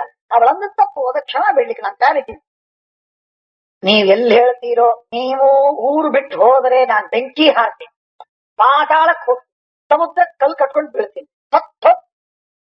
ಬದುಕಿರ್ಲೇ ನೀವು ಇರಲೇಬೇಕು ರಾಜ್ಯದಲ್ಲಿ ಅಂದ್ರೆ ನಾನು ಬದುಕಿರೋದು. ನೋಡಿ, ವೃಷಪರ್ವರಾಜನ ಪ್ರಾಣ ಶುಕ್ರಾಚಾರ್ಯ ಕೈಯಲ್ಲಿ, ಶುಕ್ರಾಚಾರ್ಯ ಪ್ರಾಣ ದೇವಯಾನಿ, ದೇವಯಾನಿ ಸೀರೆ ಇಂದ್ರನ ಕೈಯಲ್ಲಿ. ಹೀಗಾಗಿ ಎಲ್ಲ ಗಲಾಟೆ. ಸಮುದ್ರಂ ಪ್ರವಿಶಬ್ದಮ್ಮ ದಿಶೋಹ ದ್ರವತಾಸುರಾಹ. ಬೇಕಾದ್ ಮಾಡ್ಕೊಂಡು ಸಮುದ್ರದಲ್ಲಾದ್ರೂ ಬೀಳು, ಬೆಂಕಿಯಲ್ಲಾದ್ರೂ ಹಾರು, ಆಕಾಶದಲ್ಲಾದ್ರೂ ಜಿಗಿ, ಏನಾದ್ರೂ ಮಾಡ್ಕೋ. ಹಸುರೆಲ್ಲ ಹಾಳಾಗಿ ಹೋಗಿ ನನಗೇನ್ ಸಂಬಂಧ ಇಲ್ಲ. ನಾನಾಯ್ತು, ನನ್ ದೇವಯಾನಿ ಆಯ್ತು. ಹೊರಟು ನಾವು ಹೋದ ಯತ್ಕಿಂಚ ದಸುರೇಂದ್ರಾಣಂ ವಿದ್ಯತೆ ವಸುವಾರ್ಗವ ಭುವಿ ಹಸ್ತಿಗವಾಶ್ವಂಚ ತಸ್ಯತ್ತಂ ಮಮಜೇಶ್ವರ. ಹಸುರರ ಕೈಯಲ್ಲಿ ವಶದಲ್ಲಿ ಎಷ್ಟೆಷ್ಟು ಐಶ್ವರ್ಯ, ಸಂಪತ್ತು, ಸೌಭಾಗ್ಯ, ಅಧಿಕಾರ, ದೇಶ, ಕೋಶ, ಭೂಮಿ, ರಾಜ್ಯ, ವನ, ಸಂಪತ್ತು, ಸೈನ್ಯ ಇದೆಯೋ ಅಷ್ಟೆಲ್ಲಕ್ಕೂ ಸ್ವಾಮಿ ನೀವು ಅಧಿಪತಿಗಳು, ನಾನಲ್ಲ. ನಾನು ಸುಮ್ನೆ ನೀವು ಹೇಳಿದಂತೆ ನಾನು ಇರೋನು, ರಬಸ್ಟ್ಯಾಂಡ್, ನೀವೇ ಮುಖ್ಯ. ಎಲ್ಲ ಆಡಿಸೋರು ನೀವು, ನೀವು ಹೇಳಿದಂತೆ ನಾವಿದ್ದೀವಿ. 2 ದಿವಸ ಎಂದಾದ್ರೂ ನಿಮ್ಮ ಮಾತಿನ ವಿರುದ್ಧ ಮಾಡಿವಾ? ಇಲ್ಲ. ಅಂದ್ಮೇಲೆ ನೀವ್ ಹೇಗ್ ಬಿಟ್ಟು ಹೋಗ್ತೀರಿ? ಇಷ್ಟ ದಿವಸ ನಿಮ್ಮ ಮಾತು ವಿರುದ್ಧವಾಗಿ ಒಂದು ಶಬ್ದ, ಚಕಾರ ಶಬ್ದ ಎತ್ತಿಲ್ಲ. ಈಗ ಒಂದೇ ಒಂದು ಶಬ್ದ, ಅದು ಯಾರೋ ಶರ್ಮಿಷ್ಠ ಅಂದಿದ್ದಾಳೆ, ಇಷ್ಟು ಕೋಪಿಸ್ಕೊಂಡು ಹೋದ್ರೆ ಗತಿ ಇದೆ. ನಾವು ವಿಶ್ವಾಸ ಇಟ್ಟವರು ನಮ್ ಗತಿ ಏನಾದ್ರು ಅವೆಲ್ಲ ಮಾಡಬಾರ್ದು. ಹೋಗ್ಬಾರ್ದು, ನಾವು ಪ್ರಾಚಾರ ಹೋಗ್ಬಾರ್ದು, ದೇವಯಾನಿ ಮಾತು ಕೇಳ್ಕೊಂಡು ಹೋಗ್ಬಾರ್ದು, ಇರಲೇಬೇಕು. ಯತ್ಕಿಂಚಿದಸ್ತಿ ದ್ರವಿಡಂ ದೈತ್ಯೇಂದ್ರಾಣಂ ಮಹಾಸುರ ತತ್ತೇಶ್ವರಸ್ಮಿ ಯದ್ದೇಶ ದೇವಯಾನಿ ಪ್ರಸಾದ್ಯತಾ. ಇಷ್ಟೆಲ್ಲ ಐಶ್ವರ್ಯ ನಂದು ಅಂತ ನೀನು ಒಪ್ತೀಯ ಮನಸ್ಸಿನಿಂದ? ಹೌದು ಸ್ವಾಮಿ, ಏನದರ ಅರ್ಥ? ಈ ಪ್ರಶ್ನೆಯೇ ಇಲ್ಲ. ನಿಮ್ ದೇವ ಸಂಜೀವಿನಿ ವಿದ್ಯೆ ಹಾಗಾದ್ರೆ ದೇವಯಾನಿ ಕಾಲ್ ಹಿಡಿ, ಅವಳಿಗೆ ಬೇಡ್ಕೊ, ಅವಳು ಪ್ರಾರ್ಥನೆ ಮಾಡಿ, ಅವಳು ಒಪ್ಪಿದ್ರೆ ಓಕೆ, ನಂದು ಏನ್ ಚಿಂತಿಲ್ಲ, ನಾನು ಇರ್ಲಿಕ್ಕೆ ತಯಾರ. ನೋಡಿ, ತಿರುಗಿಬಿಟ್ಟು ಮೊದಲು ಉಪದೇಶ ಮಾಡಿದ್ರು ಕ್ಷಮಾ ಮಾಡಬೇಕು ಅಂತ, ದೇವಯಾನಿ ವಾರ್ಗ ಮಾಡಿದ್ಲು ಸಿಟ್ಟಿಗೆ ಬರಲೇಬೇಕು ಅಂತ. ಆ ಸಿಟ್ಟಿಗೆ ಬಂದ್ಬಿಟ್ರು. ಊರ್ ಬಿಟ್ಟು ಹೋಗೋದು ರಾಜ ಕಾಲಿಗೆ ಬಿದ್ದ, ಸ್ವಾಮಿ ಹಾಗೆಲ್ಲ ಮಾಡಬೇಡ್ರಿ, ಹಾಗಾದ್ರೆ ನಾನು ಮಾಡುದಿಲ್ಲ, ದೇವಯಾನಿ ಒಪ್ಪಿಸ್ಬಿಡು. ಇದೇನಿದು ಸ್ವಂತಿಕೆ ಇಲ್ಲದೆ ಇದ್ದಂತೆ ಆಯ್ತಲ್ಲ ಅಂತ ಸಮಸ್ಯೆ ಬರ್ತದೆ. ಆಗಬೇಕಾದದ್ದನ್ನು ಮಾಡೋದಕ್ಕಾಗಿ ಶುಕ್ರಾಚಾರ್ಯ ಮಾಡಿದ್ರು ಅಂತ ಉತ್ತರ. ಏವ ಮುಕ್ತ ತಥೇತ್ಯಾಹ ವೃಷಪರಮ ಮಹಾಕವಿ. ಯಾಕಂದ್ರೆ ಬಹಳ ವಿಚಾರ ಮಾಡೋದ್ರೊಳ ಅರ್ಥವಿಲ್ಲ, ಅವೆಲ್ಲ ಆಗಬೇಕಾದ ಭಾವಿತ್ವಾಚೈವ ಕಾರ್ಯಸ್ಥೆ ಅಂತ ಶ್ರೀಮದಾಚಾರ್ಯ ಹೇಳ್ತಿರ್ತಾರೆ. ಹಾಗಿದ್ದಾರೆ ದೇವಯಾನ್ಯಂತಿಕಂ ಗತ್ವಾ ಸಮರ್ಥಂ ಪ್ರಾಹ ಭಾರ್ಗವ. ದೇವಯಾನಿ ಉವಾಚ ಯದಿತ್ತಂ ಈಶ್ವರಸ್ತಾತ ರಾಜ್ಞೋ ವಿತ್ತಸ್ಯ ಭಾರ್ಗವ ನಾಭಿಜಾನಾಮಿ ತತ್ತೇಹಂ ರಾಜಾತು ವದತು ಸ್ವಯಂ. ಶುಕ್ರಾಚಾರ್ಯ ಬಂದು ಹೇಳಿದ್ರು, ದೇವಯಾನಿ ನೋಡು, ವೃಷಪರ್ವ ರಾಜ ತಮ್ದೆಲ್ಲ ಐಶ್ವರ್ಯ ನಮಗ್ ಕೊಡ್ತೇನೆ ಅಂತ ಹೇಳಿದಾನೆ. ಭೂಮಿ, ಕೋಶ, ರಾಜ್ಯ, ಸಮೃದ್ಧಿ, ಮಾತ್ಮ, ಮಗನು ಎಲ್ಲ ನಮ್ದಂತೆ, ನಾವ್ ಹೇಳಿದಂತೆ ಎಲ್ಲ ನಡಿಬೇಕಂತೆ, ಅಂತೆ ಅಂತೆ ಅಂತೆಲ್ಲ ಸಂತೆಗಳನ್ನ ಹೇಳಿದ್ರು. ಶುಕ್ರಾಚಾರ್ಯ ಹೇಳಿದ್ರೆ ದೇವಯಾನಿ ಅಂತಾರೆ, ನೀವ್ಯಾಕೆ ಹೇಳ್ತೀರಿ? Let it come from the horse's mouth.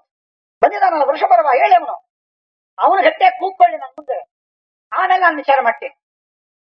ಹೇಳ್ತಾರೆ, ನಾಭಿಜಾನಾಮಿ ತತ್ತೇಹಂ ರಾಜಾತು ವದತು ಸ್ವಯಂ. ಅದ್ಯಾವ್ದ್ರ ನಮ್ಗೆ ವಿಶ್ವಾಸ ಇಲ್ಲ.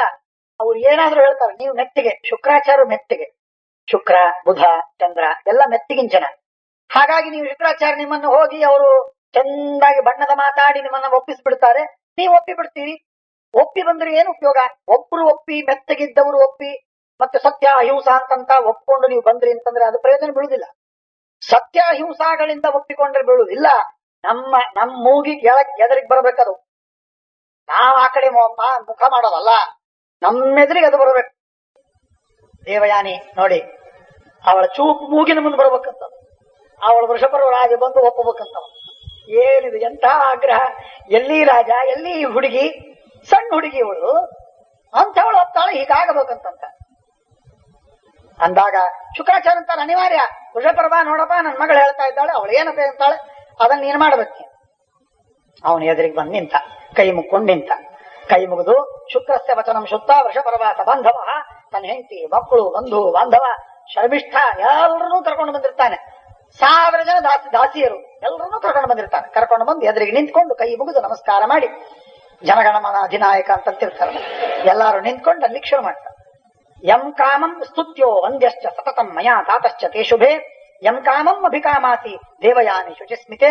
ನಿನಗೇನ್ ಬೇಕು ಆ ಅಪೇಕ್ಷೆಯನ್ನು ಪೂರ್ಣ ಮಾಡ್ಲಿಕ್ಕೆ ನಾನು ತಯಾರಿದ್ದೇನೆ. ದೇವಯಾನಿ, ಒಂದು ಮಾತು ಮಾತ್ರ ನೀನು ಮಾಡು, ನಮ್ಮ ರಾಜ್ಯ ಬಿಟ್ಟು ಹೋಗ್ಲಿಕ್ಕೆ. ಹೇಗಿದೆ ನೋಡಿ, ಎಷ್ಟು ಆಶ್ಚರ್ಯವಾಗಿದೆ ಆ ಸಂಜೀವಿನಿ ವಿದ್ಯೆಯ ಪ್ರಭಾವ, ಎಂಥ ಅದ್ಭುತವಾಗಿದೆ. ನೀನ್ ಏನ್ ಅಪೇಕ್ಷೆ ಮಾಡ್ತಿ ಮಾಡು, ಅದಕ್ಕೆಲ್ಲದಕ್ಕೂ ಓಂ ತಯಾರು, ಸಿದ್ಧ ಎಲ್ಲದಕ್ಕೂ. ತತ್ತೇಹಂ ಸಂಪ್ರದಾಸ್ಯಾಮಿ ಯದಿವಾಪಿ ಹಿ ದುರ್ಲಭಂ. ಏನೇ ಕಷ್ಟ ಇರಲಿ, ಎಷ್ಟೇ ತೊಂದರೆ ಆಗಲಿ, ನನ್ನ ಎಂಥ ಆಪತ್ತೇ ಇರಲಿ, ಅದನ್ನು ನಾನು ನಿನಗೆ ಪೂರೈಸ್ತೇನೆ. ದೇವಯಾನಿ ಅಂತಾಳೆ. ಅವಳ ಸಿಟ್ಟು ಎಷ್ಟು ಸಂಕ್ಷೇಪದೊಳಗೆ ಪರಿವರ್ತನವಾಗಿ ಹೋಗಿತ್ತು. ನಿಜವಾಗಿ ದೇವಯಾನಿ ಇಂಥ ಅಪೇಕ್ಷೆಯನ್ನು ಪಡಬೇಕಾಗಿತ್ತು. ಅದ್ಭುತವಾದದ್ದು ಏನಾದ್ರೂ ಒಂದು ಸಿಗಬೇಕಾಗಿತ್ತು. ಏನು ಸಿಗಲಿಲ್ಲ. ಏನು ಸಿಗ್ಬೇಕು ಅವಳಿಗೆ? ಏನು ಅಪೇಕ್ಷೆ ಪಡ್ತಾಳೆ? ಏನಿಲ್ಲ. ನನಗೆ ಸಿಟ್ಟು, ನನಗೆ ಅವಮಾನ ಮಾಡಿದಂತಹ ಶರ್ಮಿಷ್ಠ ನಿನ್ನ ಮಗಳು, ಅವಳು ನನಗೆ ದಾಸಿ ಆಗಿರ್ಬೇಕು. ಈಗಲ್ಲ, ನಾನ್ ಮದುವೆ ಮಾಡ್ಕೊಂಡು ಹೋಗ್ತೇನಲ್ಲ, ಯಾರ ಮನೆಗೆ ಮದುವೆ ಮಾಡ್ಕೊಂಡು ಹೋಗ್ತೇನೋ ಅವನ ಮನೆಯಲ್ಲಿ ನನಗೆ ಅವಳು ದಾಸಿ ಆಗಿರ್ಬೇಕು. ಅವಳಿಗೆ ಇನ್ನು 1000 ಜನ ದಾಸಿಯರಿರ್ಬೇಕು. ಸೊ 1000 ಜನ ದಾಸಿಯರಿಂದ ಸೇವಿತಳಾಗಿರತಕ್ಕಂತಹ ಶರ್ಮಿಷ್ಠ ನನ್ನ ಸೇವೆಯನ್ನು ಮಾಡಬೇಕು ನನ್ನ ಅತ್ತೆ ಮನೆಯೊಳಗೆ.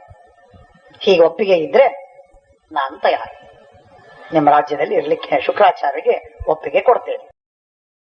ಅಂದ್ರೆ ಮೊಣಕಾಲ್ ಕೆಳಗೆ ಬುದ್ಧಿ ಅಂತಂತಾರಲ್ಲ, ಅದು ಸಣ್ಣ ಬುದ್ಧಿ, ಕ್ಷುದ್ರ ಬುದ್ಧಿ. ಶರ್ಮಿಷ್ಠ ದಾಸಿ ಆದರೇನು, ಬಿಟ್ರೇನು? ಶರ್ಮಿಷ್ಠ ದಾಸಿ ಆಗಿಯೂ ಅವಳು ಪಡೆದದ್ದೇ ಬೇರೆ, ಇವಳು ಪಡೆದದ್ದೇ ಬೇರೆ. ಅದೆಲ್ಲ ಬಹಳ ವಿಚಿತ್ರ ಇತಿಹಾಸ. ಮನುಷ್ಯ ತಾನು ಸಂಕಲ್ಪವನ್ನು ಮಾಡ್ಕೊಂಡಿರ್ತಾನೆ. ಮನುಷ್ಯ ಮಾಡೋ ಸಂಕಲ್ಪನೆ ಬೇರೆಗಳು ಬೇರೆ ಬೇರೆ, ದೇವರು ಮಾಡೋ ಸಂಕಲ್ಪವೇ ಬೇರೆ, ಭವಿಷ್ಯ ಆಗೋದೇ ಬೇರೆ. ಕೆಟ್ಟ ಸಂಕಲ್ಪಗಳನ್ನು ಮಾಡ್ಲಿಕ್ಕೆ ಹೋಗಬಾರ್ದು, ಒಳ್ಳೆ ಸಂಕಲ್ಪವನ್ನು ಮಾಡ್ತಾ ಇರಬೇಕು. ವಿಹಿತವಾದ ಈರ್ಷ್ಯ ಮಾತ್ಸರ್ಯಗಳಿಲ್ಲದ, ಅಸೂಯ ದ್ವೇಷಗಳಿಲ್ಲದ, ಕಾಮ ಅಧಿಕಾರ ಕಾಮ ಮದ ಕ್ರೋಧ ಇವುಗಳಿಲ್ಲದ ಶುದ್ಧ ಸಂಕಲ್ಪಗಳನ್ನು ಮಾಡಬೇಕು. ಹರಿಚಿತ್ತ, ಸತ್ಯ ಹರಿಚಿತ್ತ. ನರಚಿತ್ತಕ್ಕೆ ಬಂದದ್ದು ಲವಲೇಶ ನಡೆಯೋದು. ಹರಿಚಿತ್ತ ಸತ್ಯ ಹರಿಚಿತ್ತ. ಸುದತಿ ಮಕ್ಕಳ ಭಾಗ್ಯ ಬಯಸೋದು ನರಚಿತ್ತ. ವಿಧ ವಿಧ ಯಾತ್ರೆಯ ಬಯಸೋದು ನರಚಿತ್ತ. ಸದಾ ಅನ್ನದಾನವ ಬಯಸೋದು ನರಚಿತ್ತ. ಒದಗಿ ಬರುವ ರೋಗ ಹರಿಚಿತ್ತವೋ, ಉದರಕ್ಕೆ ಅಳುವುದು ಹರಿಚಿತ್ತವೋ. ಭಗವಂತನ ಚಿತ್ತವೇ ಬೇರೆ ಇರ್ತದೆ, ನಮ್ ಚಿತ್ತ ಬೇರೆ ಇರ್ತದೆ. Man proposes, god disposes. ಆದರೆ ಒಂದಕ್ಕೆ ಮಾತ್ರ ಪರಮಾತ್ಮ ಬೇಡ ಅಂತ ಅನ್ನೋದಿಲ್ಲ. ಪುರಂದರ ವಿಠಲನ ಬಯಸೋದು ನರಚಿತ್ತ, ದುರಿತವ ಕಳೆಯೋದು ಹರಿಚಿತ್ತವೇ. ದೇವರ ಸಿಗಲಿ ಅಂತ ಅಪೇಕ್ಷೆ ಪಡೋದು ಇದು ಮನುಷ್ಯನ ಚಿತ್ತವಾದರೆ, ಪಾಪಗಳನ್ನು ಕಳೆಯೋದು, ಆ ಪಾಪವನ್ನು ಕಳೆದು ಭಕ್ತನನ್ನ ಆಲಿಂಗನ ಮಾಡಿಕೊಳ್ಳುವುದು ಇದು ಭಗವಂತನ ಚಿತ್ತವಾಗಿದೆ. ಧರ್ಮ ವಿರುದ್ಧೋ ಭೂತೇಶು ಕಾಮೋಸ್ತಿ ಭರತರ್ಷಭ, ಶ್ರೀಮದಾಚಾರ್ಯರ ಗೀತಾ ತಾತ್ಪರ್ಯದ ವ್ಯಾಖ್ಯಾನ. ಆದ್ದರಿಂದ ಹಾಗೆ ದಾಸೀಂ ಕನ್ಯಾ ಸಹಸ್ರೇಣ ಶರ್ಮಿಷ್ಠಾಂ ಅಭಿಕಾಮಯೇ ಹನುಮಾನ್ ತತ್ರ ಗಚ್ಚೇತ್ಸ ಯತ್ರ ದದ್ಯಾಚ್ಚ ಮೇಪಿತ. ನಮ್ಮಪ್ಪ ಯಾರಿಗೆ ನನ್ನನ್ನು ಮದುವೆ ಮಾಡಿಕೊಡ್ತಾನೆ ಆ ಅತ್ತೆ ಮನೆಯಲ್ಲಿ ಅವಳು ನನ್ನ ದಾಸಿಯಾಗಿರಬೇಕು, 1000 ಜನ ದಾಸಿಯರಿಂದ ಸಹಿತಳಾಗಿ. ವೃಷಪರವರಾಜ ಮತ್ತೊಂದು ಮಾತೇ ಆಡುವುದಿಲ್ಲ. ನೋಡು, ವಿಚಾರ ಮಾಡು, ಏನು ಮಾತಾಡುವುದಿಲ್ಲ. ಇಲ್ಲಿ ಯಾವ ಹೆಚ್ಚಿನ ಮಾತುಗಳು ಚರ್ಚೆಗೆ ಅವಕಾಶವೇ ಬೇಡ. ಉತ್ತಿಷ್ಠತ್ವಂ ಗಚ್ಚದಾತ್ರಿ ಶರ್ಮಿಷ್ಠಾಂ ಶೀಘ್ರಮಾನಯ. ಶರ್ಮಿಷ್ಠೆ ಬರ್ತಾಳೆ. ಎಂಚ ಕಾಮಯತೆ ಕಾಮ, ನೀನೇನು ಅಪೇಕ್ಷಿಸ್ತೀಯದು? ಯಾಕೆ? ತದೇದೇಕಂ ಕುಲಸ್ಯಾರ್ಥೆ, ನಮ್ಮ ಕುಲ ದಾನವ ಕುಲ. ನಾವೆಲ್ಲ ಎಂಥೆಂಥ ದೊಡ್ಡ ದೊಡ್ಡ ದಾನವರು, ಎಂಥೆಂಥ ಮಹಾಪರಾಕ್ರಮಿಗಳು. ನಾವೆಲ್ಲ ಬದುಕಬೇಕಾದರೆ ಇವಳೊಬ್ಬಳನ್ನ ನಾವು ಬಲಿ ಕೊಟ್ರೆ ಏನ್ ಚಿಂತೆ ಇಲ್ಲ ಅಂತಂದ್ರು. ಆ ಶರ್ಮಿಷ್ಠೆಯನ್ನ ಬಲಿ ಕೊಡ್ತೇನೆ ಅಂತ ಸಿದ್ಧನಾದ. ದಾಸಿಯಾಗಿ ಮಾಡ್ಕೋ ಹೋಗು ಅಂತಂದಿದ್ದಾಳೆ. ಅವಳನ್ನು ಕರ್ಕೊಂಡು ಬಂದು ದಾಸಿಯನ್ನ ಮಾಡಿ ನೀನ್ ತೆಗೆದುಕೋ, ಸ್ವೀಕಾರ ಮಾಡು ಅಂತ ಹೇಳಿ ಪಿತೃ ನಿಯೋಗ ತ್ವರಿತ ನಿಶ್ಚಕ್ರಾಮ ಪರೋತ್ತಮ ಅಹಂ ದಾಸಿ ಸಹಸ್ರೇಣ ದಾಸೀತೆ ಪರಿಚಾರಿಕ. ಶರ್ಮಿಷ್ಠ ಬಂದ್ಲು, ಕೈ ಮುಗಿದು ನಿಂತ್ಲು, ಹೇಳ್ತಾ ಇದ್ದಾಳೆ ನಾನು ನಿನ್ನ ದಾಸಿ ಅಂತ. ಆಗ ದೇವಯಾನಿ ಅಂತಾಳೆ, ಈಗ ಹೇಗ್ ದಾಸಿಯಾದಿ? ಬಾಂಧವರನ್ನೆಲ್ಲ ಬದುಕಿಸೋದಕ್ಕಾಗಿ ನಾನು ನಿನ್ ದಾಸಿಯಾಗಿ, ಇಷ್ಟು ದಿವಸ ನಾನು ದಾಸಿ ಇರಲಿಲ್ಲ, ಈಗ ಅನಿವಾರ್ಯವಾಗಿದೆ, ನಮ್ಮ ಬಾಂಧವರನ್ನು ಬದುಕಿಸಬೇಕಾಗಿದೆ, ಅದಕ್ಕಾಗಿ ನಾನು ನಿನ್ ದಾಸಿಯಾಗಿದ್ದೀನಿ ಅಂತಂದು ಅವಳು ಬಿಡ್ಲಿಲ್ಲ. ಅಷ್ಟೊಳಗೆ ಮಾತು ತಿರುಗಿಸಿದಳು. ಇವಳು ಏನೆಲ್ಲ ಅಂತೂ ನೀನ್ ದಾಸಿ ಆದದ್ದಂತೂ ವಾಸ್ತವಲ್ಲ ಅಂತ ದೇವಯಾನಿಯು ಸಂತೋಷ ಪಟ್ಲು. ಆಯ್ತು. ಅತ ದೀರ್ಘಸ್ಯ ಕಾಲಕ್ಕೆ ಎಷ್ಟೋ ದಿನಗಳ ಕಳೆದ ಮೇಲೆ ಶರ್ಮಿಷ್ಠ ದೇವಯಾನಿಗೆ ಸ್ನೇಹ ಇತ್ತು ಸ್ವಲ್ಪ. ಒಳಗೆ ಜಗಳ, ಮೇಲೆ ಸ್ನೇಹ. ಸಖ್ಯಮಿಚ್ಛೆ ಅಕ್ಷಯಂತವ ಅಂತ ಹೇಳಿದ ಹಾಗೆ ದ್ರುಪದರಾಜ ದ್ರೋಣರಿಗೆ ಸಖ್ಯವಿದ್ದ ಹಾಗೆ ಜಗಳದ ಸ್ನೇಹ ಅದು. ಮೇಲೆ ನೋಡ್ಲಿಕ್ಕೆ ಸ್ನೇಹ, ಆಟವಾಡ್ತಾ ಇರ್ಬೇಕು. ಆದ್ರೆ ಒಳಗೊಳಗೆ ದ್ವೇಷ, ಅಸೂಯ. ಅವಳು ನನ್ನ ದಾಸಿ ಜೊತೆಗೆ ನಾನು ಆಟ ಆಡ್ತಾ ಇದ್ದೀನಿ, ಹೀಗೆ ಅನುಸಂಧಾನ. ಆಗಾಗ ಹೀಗೆ ಇವ್ರದ್ದು ಆಟ ಪಾಠ ಎಲ್ಲ ನಡೆದಿತ್ತು, ಪಂದ್ಯಗಳೆಲ್ಲ ನಡೆದಿತ್ತು. ಅದೇ ವನದಲ್ಲಿ, ಯಾವ ವನದಲ್ಲಿ ಬಾವಿ ಇತ್ತು, ಅಲ್ಲಿ ಬಿದ್ದಿದ್ಲು, ಅದೇ ಸ್ಥಳದಲ್ಲೇನೆ ಇವರು ಆಟವಾಡ್ತಾ ಇದ್ದಾರೆ. ಆಟವಾಡ್ತಾ ಇರುವಾಗ ಯಯಾತಿ ಅದೇ ಸ್ಥಳಕ್ಕೆ ಬಂದ. ಯಯಾತಿ ಬಂದಾಗ ಯಯಾತಿಗೆ ಹೇಳ್ತಾಳೆ, ನೀನ್ ನನ್ನನ್ನು ಮದುವೆ ಆಗು, ಬ್ರಾಹ್ಮಣಿಯ ಜೊತೆಗೆ ನಾನು ಹೇಗೆ ವಿವಾಹವಾಗಲಿ? ಇಲ್ಲ, ನೀನ್ ಮಾಡ್ಲಿಕ್ಕೆ ಮದುವೆ ಆಗ್ಲೇಬೇಕು. ಕಚ ನನಗೆ ಶಾಪ ಕೊಟ್ಟಿದ್ದಾನೆ, ಆದ್ದರಿಂದ ನೀನೇ ಮದುವೆ ಆಗ್ಬೇಕು ನನ್ನಲ್ಲ. ವಾದಗಳಾಗ್ತದೆ, ಚರ್ಚೆ ಆಗ್ತದೆ, ಬೇಕಾದಷ್ಟು ಮಾತಾಡಿ ಆಗ ಕೊನೆಗೆ ಆಗಲಿ ಅಂತ ಹೇಳಿ ಮದುವೆ ಆಗ್ತಾನೆ. ಮದುವೆ ಆದ್ಮೇಲೆ ಇವಳು ಯಾರು? ದೇವಯಾನಿ ಕುರೂಪಿ, ಸುಂದರಿ ಅಲ್ಲ. ಶರ್ಮಿಷ್ಠ ಪರಮ ಸುಂದರಿ, ರಾಜಕುಮಾರಿ. ಹಾಗಾಗಿ ನಿಜವಾಗಿ ಶುಕ್ರಾಚಾರ್ಯರ ಮಗಳು ದೇವಯಾನಿ ಚೆನ್ನಾಗಿರಬೇಕು. ಅಷ್ಟು ಚೆನ್ನಾಗಿಲ್ಲ, ಮಹಾಭಾರತದ ವರ್ಣನೆಯನ್ನು ನೋಡಿದ್ರೆ ಅಷ್ಟು ಚೆನ್ನಾಗಿಲ್ಲ. ಆದರೆ ವೃಷಪರವರಾಜನ ಮಗಳು ಮಾತ್ರ ಭಾರೀ ಸುಂದರಿ, ಸರ್ವಲಕ್ಷಣ ಸಂಪನ್ನ, ಶೋಭನ, ಶ್ರೀವಾಹಿತ ಆಯುಧ ಪದ್ಮಾಕ್ಷಿ ಅಂತ ಹೇಳಿ ಅವರನ್ನು ವರ್ಣನೆ ಮಾಡಿದ್ದಾರೆ. ಅಸುರೇಂದ್ರ ಸುತ ಕನ್ಯಾ ಸರ್ವಾಲಂಕಾರ ಭೂಷಿತ. ಇವಳು ಯಾರು? ಇವಳು ವೃಷಪರವರಾಜನ ಮಗಳು, ನನ್ನ ದಾಸಿ. ಮೊದಲು ನನ್ನ ದಾಸಿ. ಇವಳು ಯಾರು? ವೃಷಪರವರಾಜನ ಮಗಳು. ಇವಳಿಗೆ 1000 ಜನ ದಾಸಿಯರಿದ್ದಾರೆ. ಆ ಎಲ್ಲ 1000 ಜನ ದಾಸಿಯರಿಂದ ಸಹಿತಳಾಗಿ ಅವಳು ನನ್ನ ದಾಸಿ, ಸೇವೆ ಮಾಡಿ.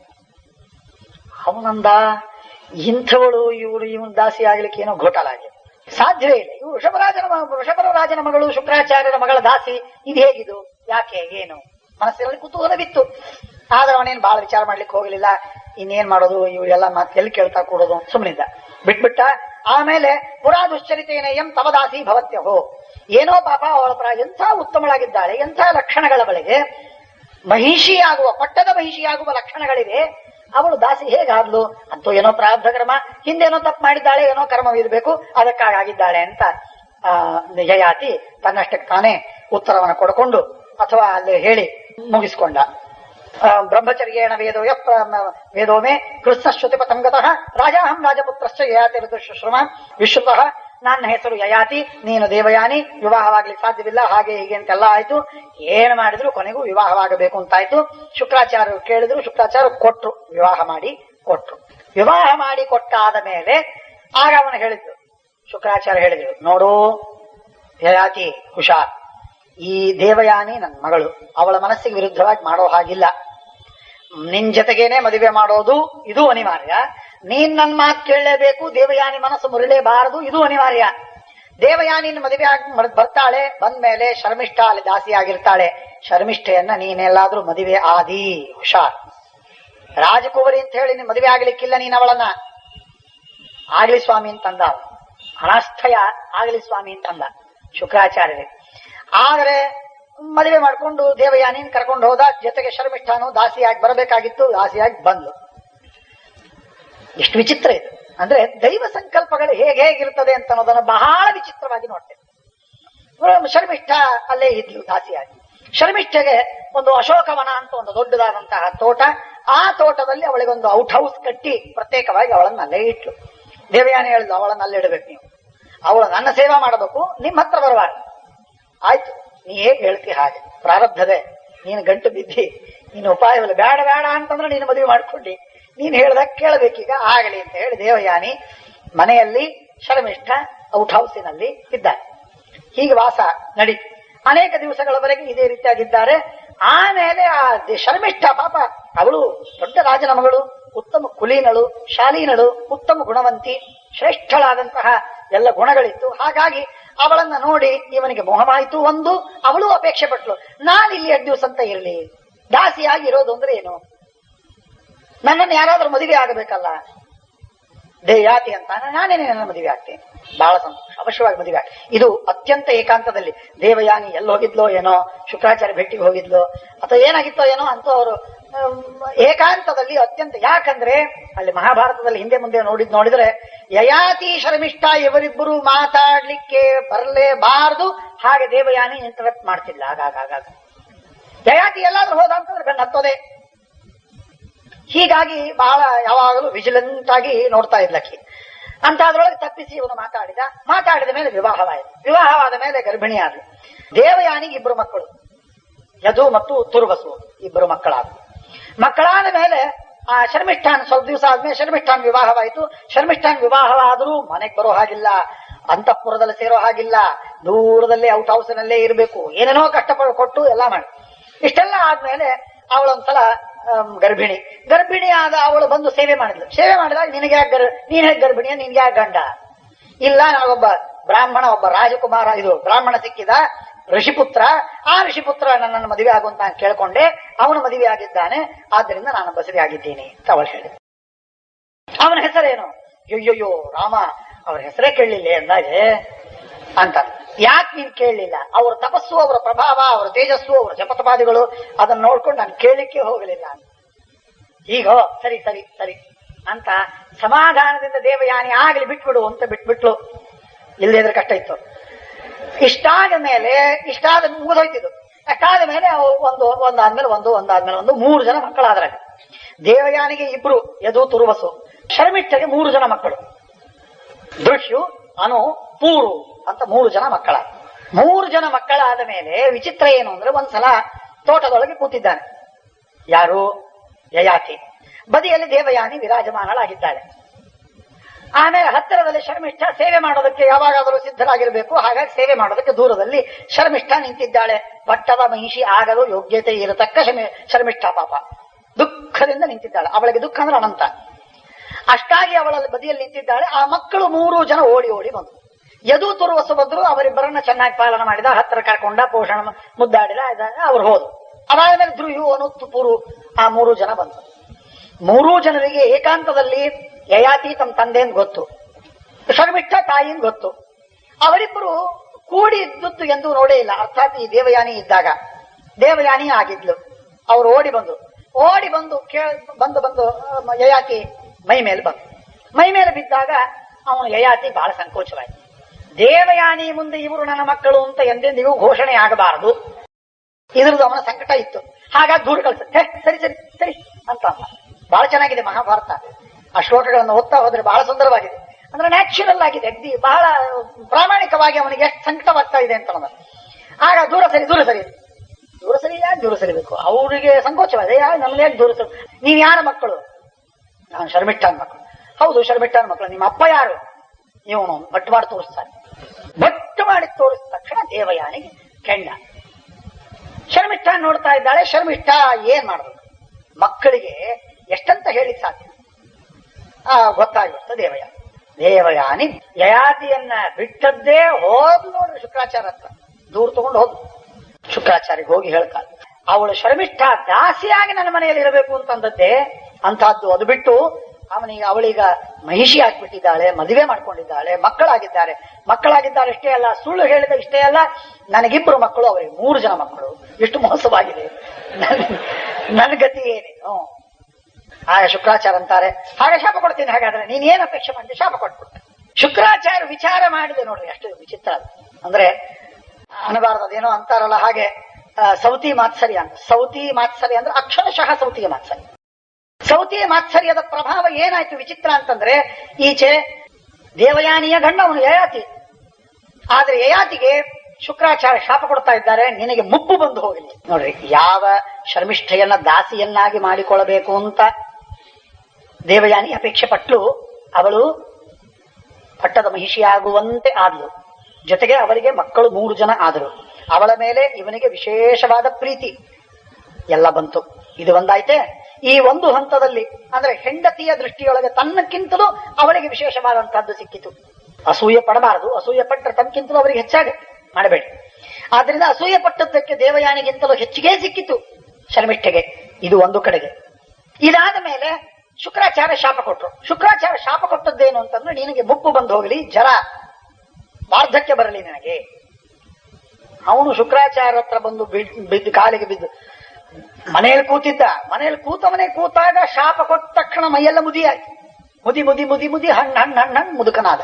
ಗೊತ್ತಾಯ್ತು.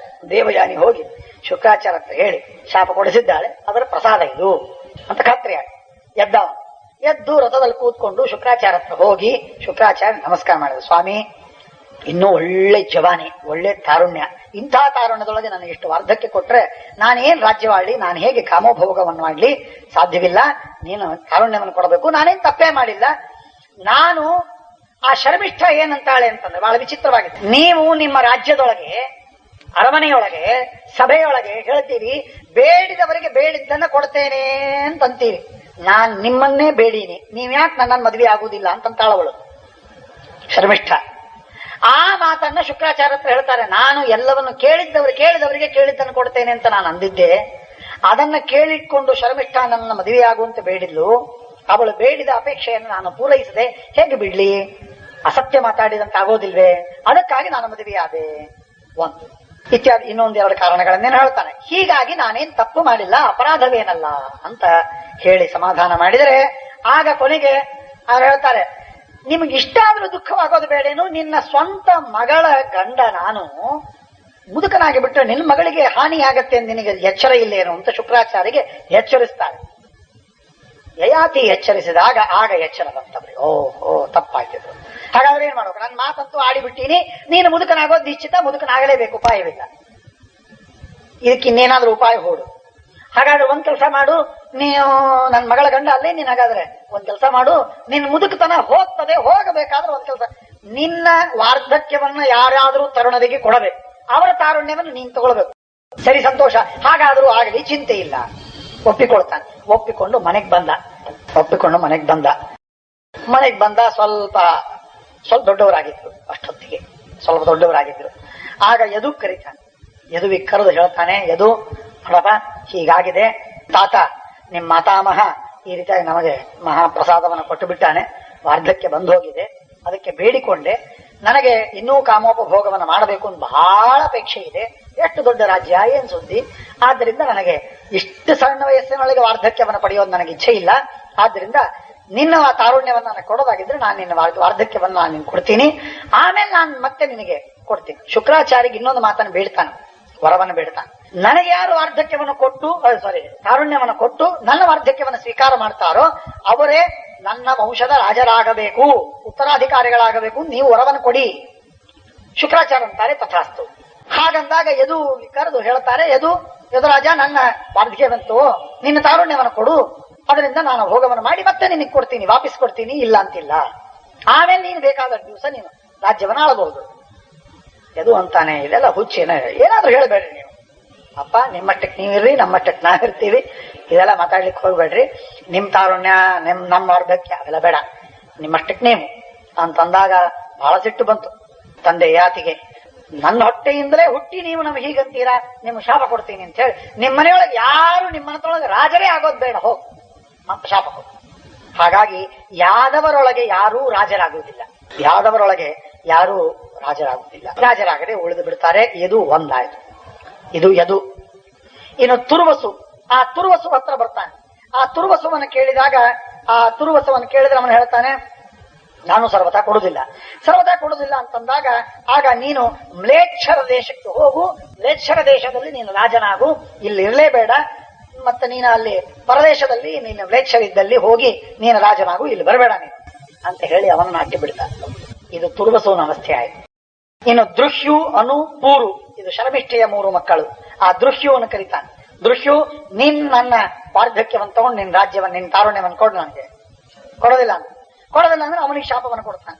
ನಿನಗೆ ಮತ್ತೆ ಅರಾಜ ಭೋಜ ಶಬ್ದಂತಂ ತತ್ರ ಸನ್ಮಯ, ಎಲ್ಲಿ ಇಂತಹದ್ದಿರ್ತದೋ, ಎಲ್ಲಿ ನಮ್ಮ ರಾಜ್ಯದಲ್ಲಿ ಇರೋದೇ ಇಲ್ಲ, ಬೇರೆ ದೇಶದಲ್ಲಿ ಯವನದಿದ್ದಲ್ಲಿ ನೀನು ರಾಜನಾಗ್ತಿ ಅಂತ ಹೇಳಿ ಅವನನ್ನು ಕೊಟ್ಟು ಕಳಿಸಿಬಿಡ್ತಾನೆ. ಅಣುವಿಗೆ ಹೇಳ್ತಾನೆ, ನೀ ನನ್ನನ್ನ ಸ್ವೀಕಾರ ಮಾಡುವಂತ, ನನ್ನ ವಾರ್ಧಕ್ಯವನ್ನು ಸ್ವೀಕಾರ ಮಾಡುವಂತ. ಅವನೂ ಕೂಡ ಸ್ವೀಕಾರ ಮಾಡುವುದಿಲ್ಲ.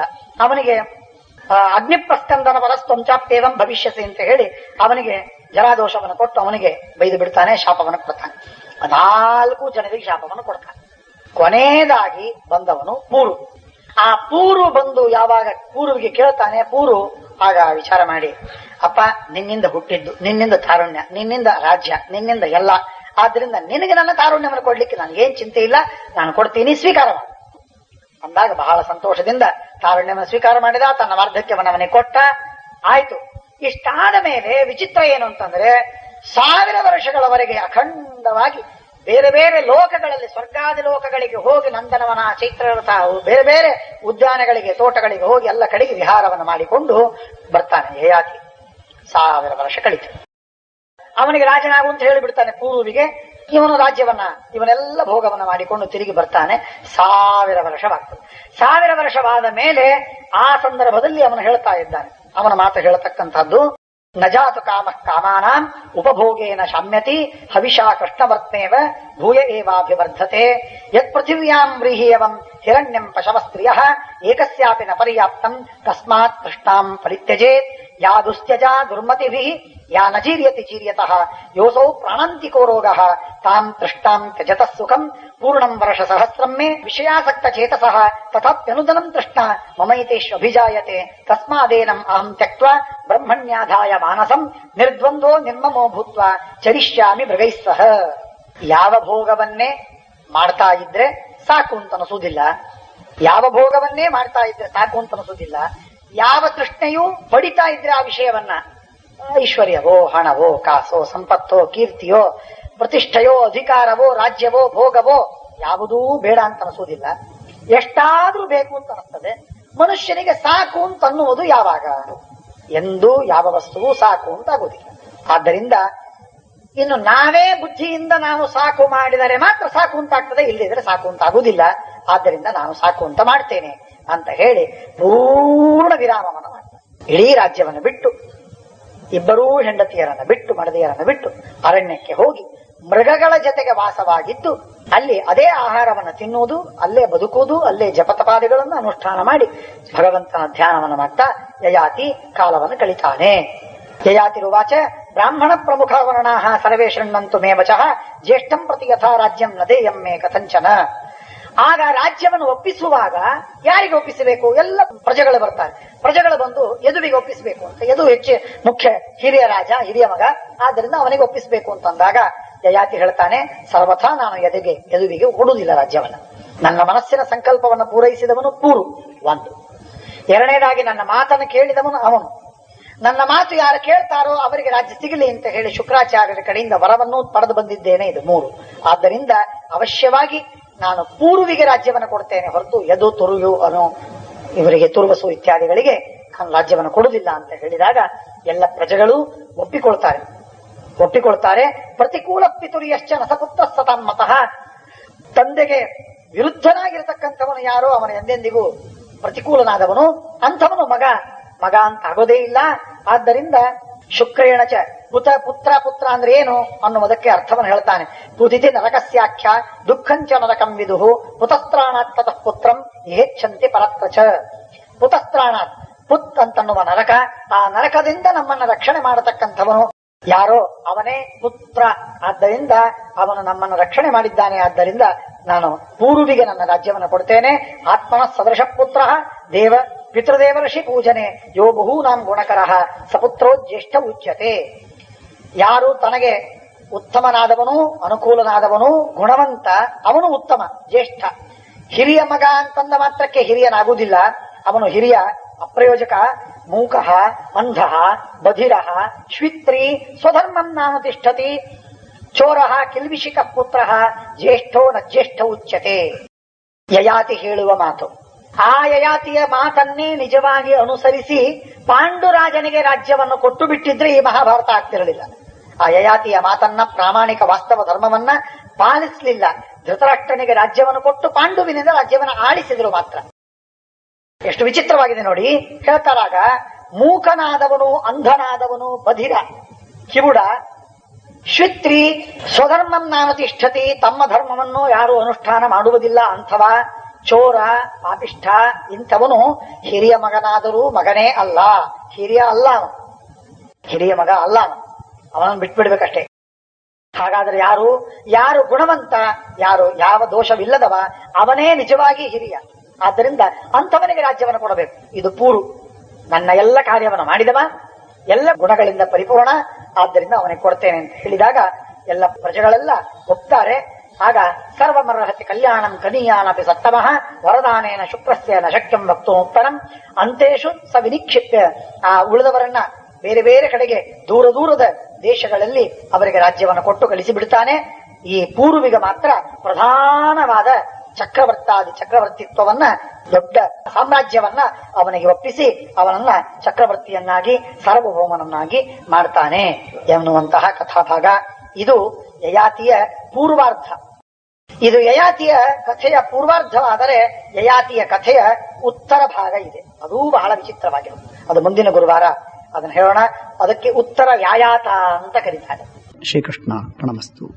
ಅಕ್ಷಯಂ ಕರ್ಮ ಯಸ್ಮಿನ್ ಪರೇಸ್ವರ್ಪಿತಂ ಪ್ರಕ್ಷಯಂ ಯಾಂತ್ಯ ದುಃಖಾನಿ ಯನ್ನಾಮತಃ ಅಕ್ಷರೋ ಯೋಜರಃ ಸರ್ವದೈವಾಮೃತಃ ಕುಕ್ಷಿಗಮ್ಯಸ್ಯ ವಿಶ್ವಂ ಸದಾ ಜಾದಿಕಂ ಪ್ರೀಣಯಾಮೋ ವಾಸುದೇವಂ ದೇವತಾಮಂಡಲಾಖಂಡಮಂಡನಂ ಅನೇನ ಭಾವಿ ಯತ್ ಪುಣ್ಯಂ ಅವಾಪ್ನೋತು ಗುರುರ್ಮಮ.